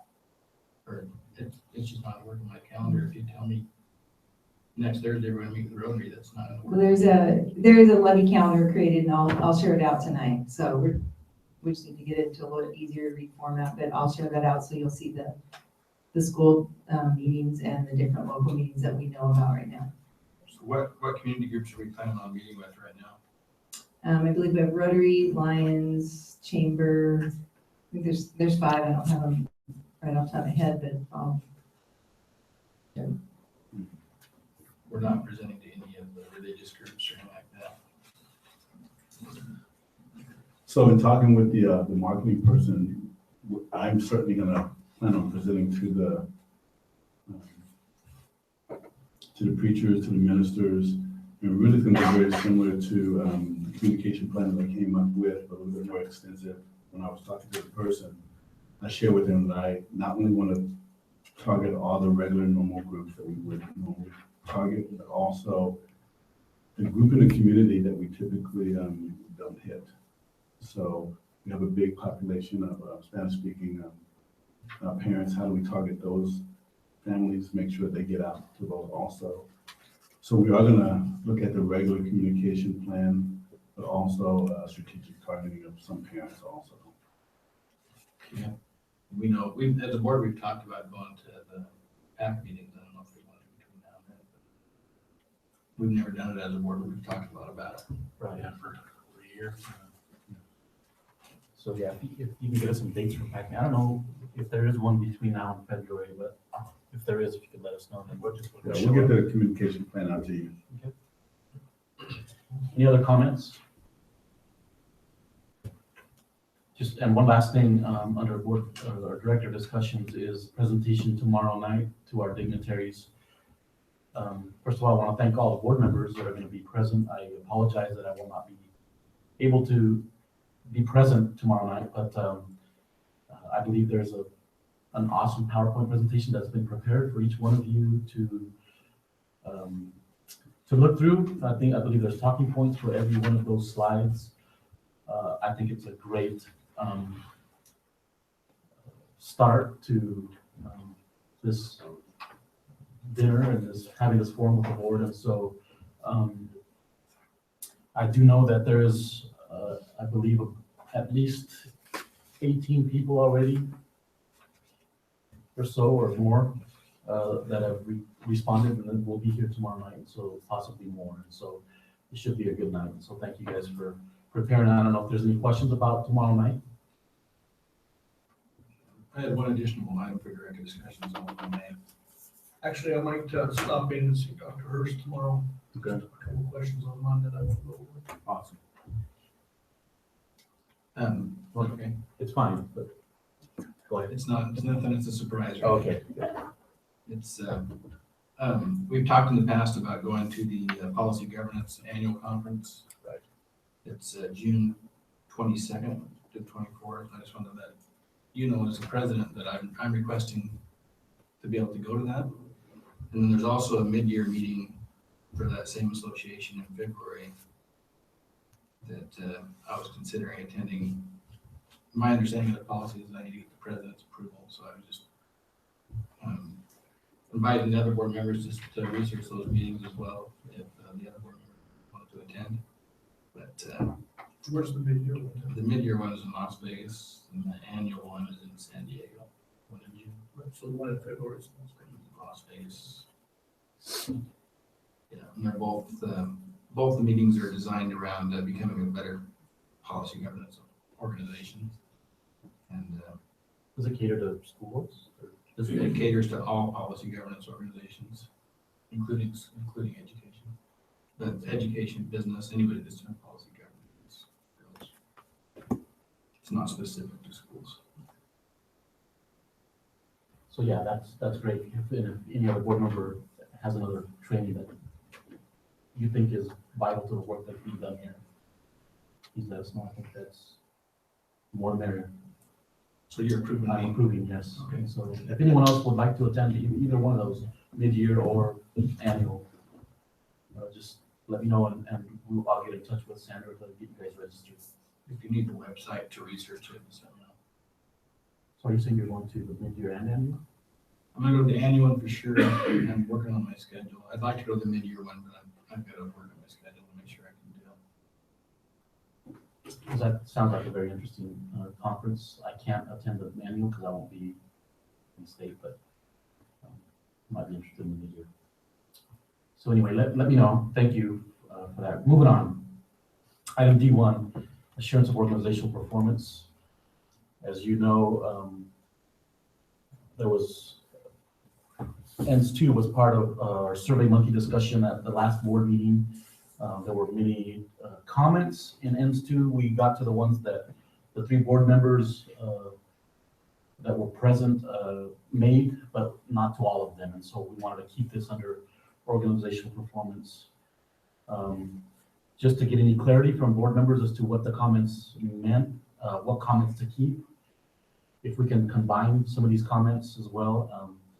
It looks to me like INS2 will not be in compliance. And so based on the answers to the questions, and so if there's any clarity from board members now in regards to the comments made, now's the time. I believe there was comments in under most every question. So clarity being, you want to go through each one and decide? What I'd like to do is go through each one and see if we can put some of these comments into one sentence so that I can make it easier for me when I do my monitoring response document. So question 1. There was 3 members that said not in compliance. Well, this was when we were having trouble, because if you commented, it took you out of not. Right. So I think we've fixed that since then, but I did ask you that under comments to put whether it's in compliance or not. I believe. So it looked like to me that all five board members said not in compliance, because you could only choose one or the other. Right. Right. And both of the comments say not. I was just confused with comment number 2 says unable to determine compliance, and so I wasn't sure if to include that in. That's fine. Gotcha. That wasn't my comment. That would have, 3 weeks ago now, I'm gonna go back at, I believe specifically the standards that student growth in the district will meet or exceed that of Washington State. And I don't think that anywhere in the report showed growth when compared to Washington State. So I couldn't say if we're in compliance or not because the data didn't support it either way. That was my comment. So I know that comment number 1 states that not in compliance, I am encouraged to see your plan to improve our student scores. In the future, I would like to see your specific percentage goal for our district to achieve in making progress towards compliance. Can we just add to that sentence then, and you can let me know as a board, the second part to the second comment, and just include that as a comment for question number 1? I have a general question for the boards that found it not in compliance. How did you know it wasn't in compliance? For me, as one board member, if Dr. Hurst doesn't say make a good argument for it being in compliance, then compliance, to me, it's automatically not in compliance. For me as a board member, I understand what you're saying. There's no argument. No, just a question. I'm just curious if I want your perspective on it. That's kind of where it was at. Because the data wasn't like clear enough to, like you say, here it is, if I go to page, subsection. If it's not there, it didn't happen, and so it's not compliance. For me, it was about the report. Okay, moving on to question number 2. Comment number 1 is not in compliance. I did not see any evidence to show progress in closing the achievement gap. So did we agree on the comment? Oh, I'm sorry, my bad. Maybe I would suggest just, yeah,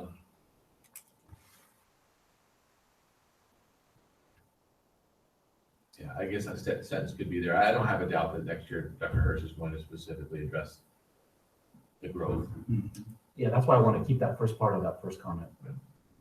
Which part? Basically, I'm encouraged to see your plan. So I wanted to keep at least that part. And you just want to add the monitor, Yes. the second part of the second. Yes. comment. Is that, I'm can I get consensus? Yeah. Okay.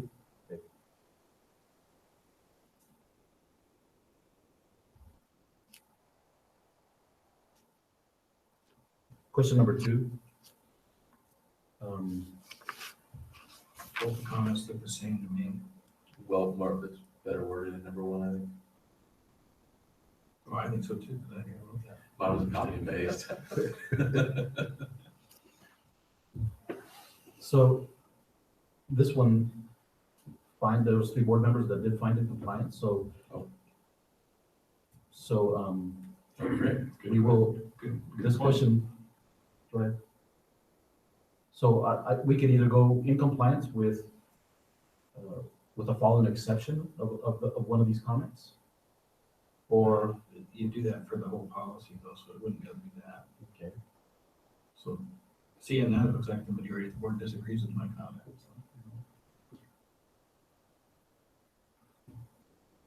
I didn't see any, any achievement gap data.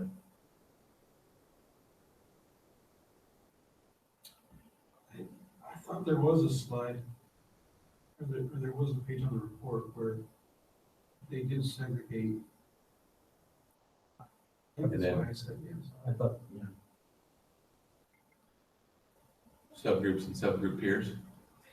I thought they had that, wasn't that the quadrant thing where it went to people in this group? Chris can answer it. Yeah, it was by school, and by student group also, by ethnicity and by student group. However, what I shared in all of the data is it's all baseline data.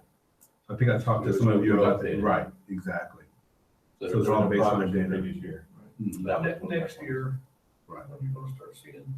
Right. So based on that information, does board members want to change their answer? Well, I think, yes, but I think it goes back to what Tony said, that the overall E2 is going to be not in compliance. So should we even go through it question by question?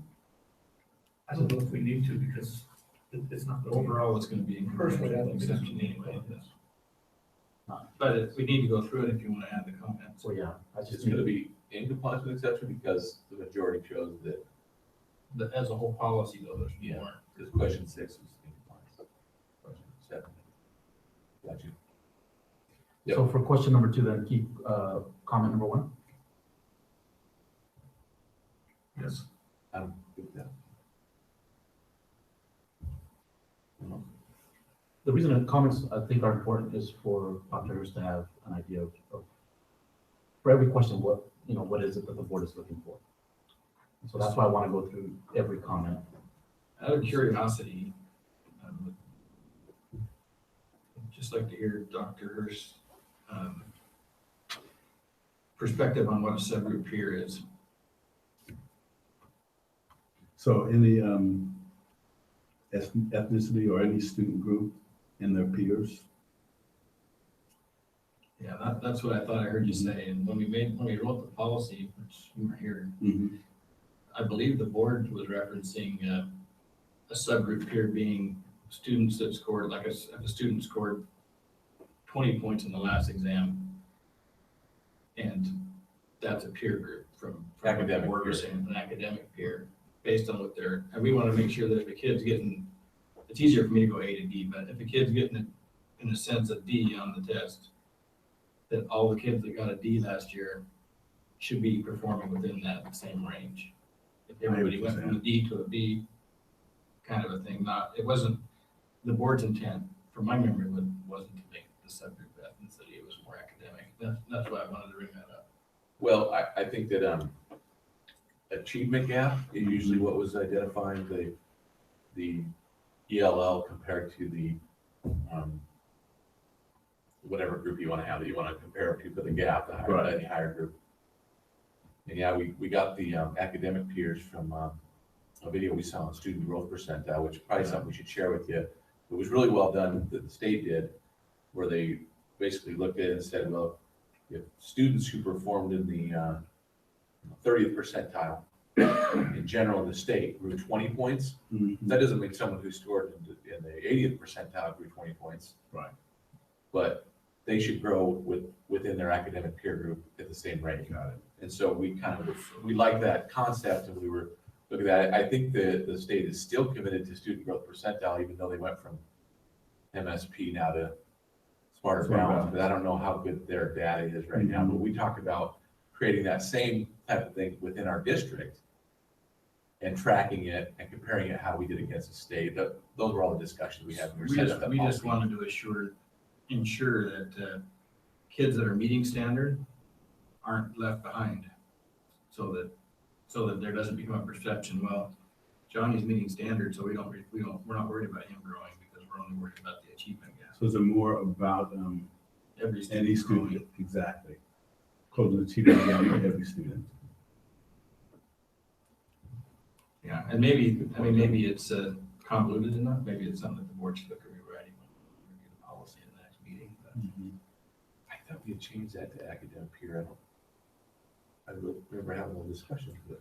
Well, part of the discussion was because they're gonna be required by the state to do the ELL and everything, all the other type of studies, but I know we wanted to focus on academic, but we were gonna still get the other parts of it, because the state requires it. Yeah, and my concern that overall, when we come to review it, is that if somebody can't come in from outside the district and figure it out, then it's not written in a very good format. We have to explain it, we probably should write it better. Okay, we'll move on. Question number 3. My recommendation is that we keep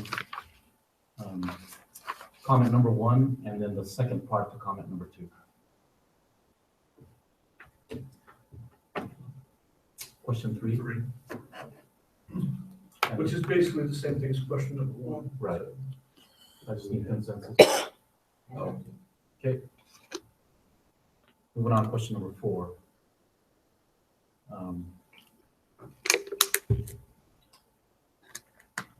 You guys want to keep that comment? I think it's already another comment. Right. On 4? The 4 only has 1 comment. I just like to go and use the word fruition. I want to keep it. Consensus, there's support? Would you Okay with like that? that? Okay, we'll keep comment. Moving on to question 5.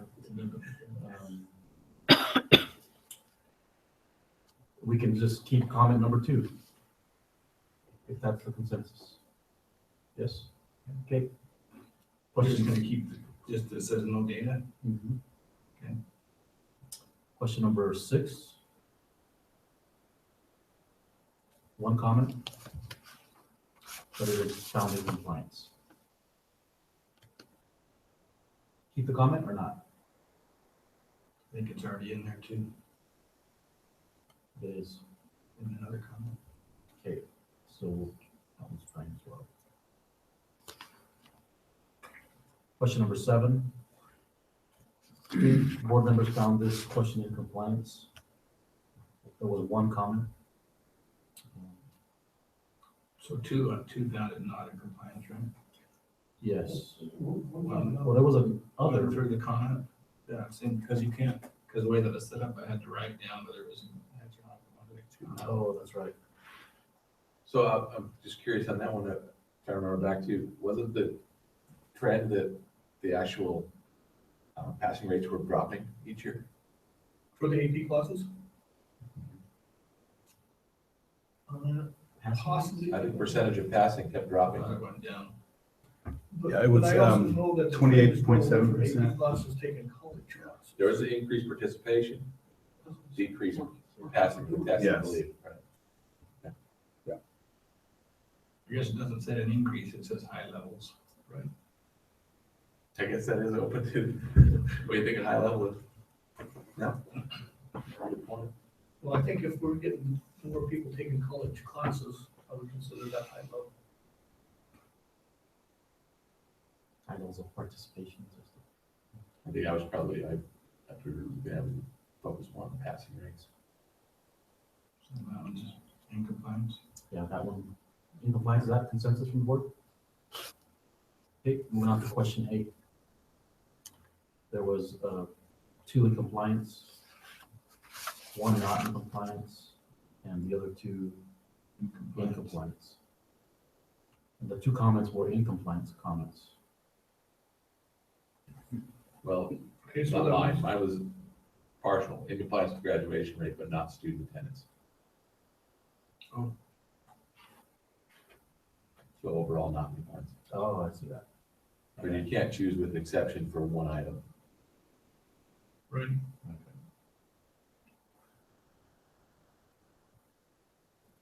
Oh, did I spell the word growth wrong? Yep. Yeah, So for question 7, or question 8, what do you want for comment?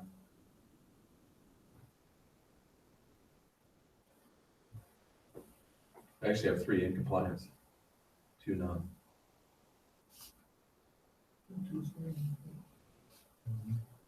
Because one of the others is in compliance, one's out. So then quick comment number 1. Yeah. My question to the board, and I think I put this in there a couple different times, is where, when something's not in compliance, do we want Chris to put in there his goal to make it in compliance so we can track the goal? Or we just Put in say what? it's not in compliance in his report. Say this area is not in compliance, here's my strategy to make it in compliance by the next time. So we have something I like that. to monitor. It's a great idea. That's why I have the comment in there written. Yeah, it's a great idea. Even when I read the more I attend policy governance, I've noticed a trend in other districts when there's a policy that gets not in compliance like this. Like in Federal Way, for example, the superintendent immediately comes back and submits a plan to the board to become in compliance, which we haven't been doing. Right. Good point. Rather than it being out of compliance. Yeah. That's how reasonable We'll talk request? about it Oh, yeah. again Take a next year. reasonable request? I've seen federal document also. It's a good document. I'd love to see Chris's plan.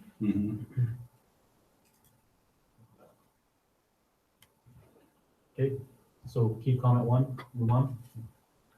And question number 9. 4 in compliance, 1 not. So That was me, it wasn't that way. No, I'm just agreeing with what Chris said in his report. I think he said in his report that not every student has the opportunity at that. They don't. Maybe I'm wrong about it.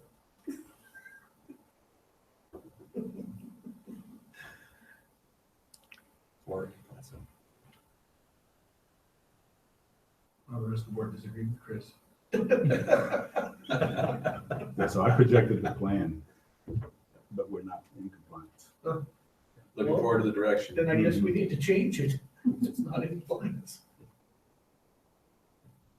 So We don't always have to agree with Chris. Nobody's flat out says it's not.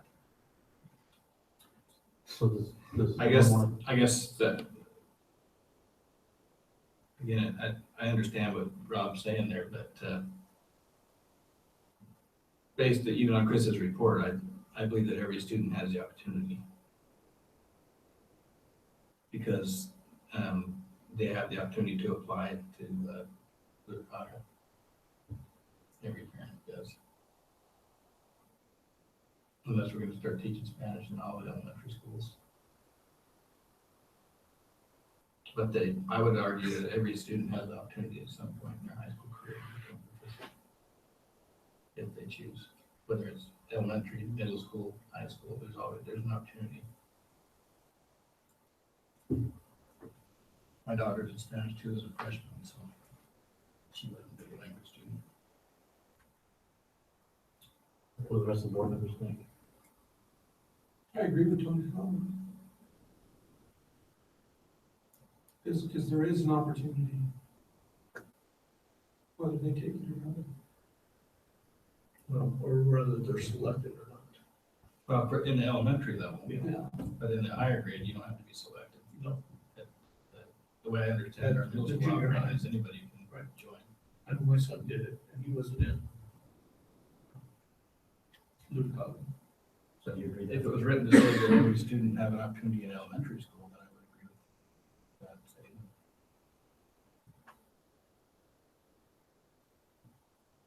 So Yeah, student I'll has say to- we're in Kindergarten, third and fourth grade, we have. That's consensus. If they would have stayed, they would have an opportunity. So 9 will stay in compliance. And we're finished. Any other comments on N2?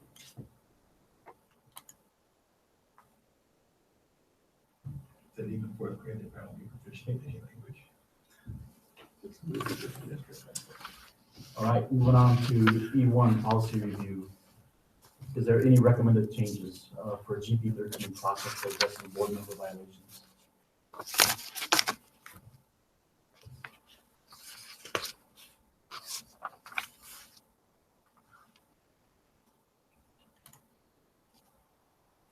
There's a none, we're moving on. E2, EL14 academic program standards, any recommended changes? Yeah, I want to make the same recommended change that I made last time that failed, that we change the title of this to district curriculum. And why did it fail last time? I don't remember. I think the title is convoluted, hard to tell with this policy. So- Curriculum, What is the change that you effected? that we change the title of the policy. To what? To district curriculum standards. Rather than academic program standards and practices? I need consensus from the board, or actually no. Can you provide them to us your recommended changes and we'll keep it policy review and then we'll have a discussion as a board? I don't think it's that difficult of a change that we have to go through that kind of, Well, I'm not I changing the agree. policy. I think something that simple, just the heading doesn't necessarily need to go to another meeting. I still need consensus. I agree with that part of it. Yeah, I have no problem with the academic program being the same thing as curriculum, but So Tony doesn't like what do you that. want it to change to again? District. District. My problem with it, the same thing I brought up last time, is I think it's easy for the community, EL 14, EL 17 confused, because they both look like the same thing. One says advanced academic program, the other one says academic programs. so if one said curriculum, the other one said advanced curriculum, it would be confusing. Yeah, it would be confusing. Okay, going back, district curriculum, Just one runner's opinion. I love your opinions, Tony. Director Ashton. Yes, sir. District curriculum standards? Is that what- Yes. But I don't have anywhere near consensus. No, I need one more board member. please. I want to hear what you're the board members have to say. Because he's not in favor of it. I'm step for discussion. Yeah. I don't, doesn't matter to me either way. I'm waiting for consensus. To me, it means the same thing, so. To me as well. I'm okay with change. Director Gomez? I don't really have a preference. So, stays the same. Yeah, we'll bring it up again next year. Thank you, Director Ashton. Moving on to item E3, EL 17, any recommended changes? We don't change the title. Advanced advanced. Academic programs. District curriculum. Okay, if there's no changes, moving on to item F1. We will have a need for executive session for approximately 15 minutes for the purpose of staff evaluations. There will be no action taken. We will recess for 5 minutes. Chris, I thought we were gonna have the ability to vote on. We're working on it. Board docs are doing training. Okay. So the staff is doing training, board docs, and so is the board.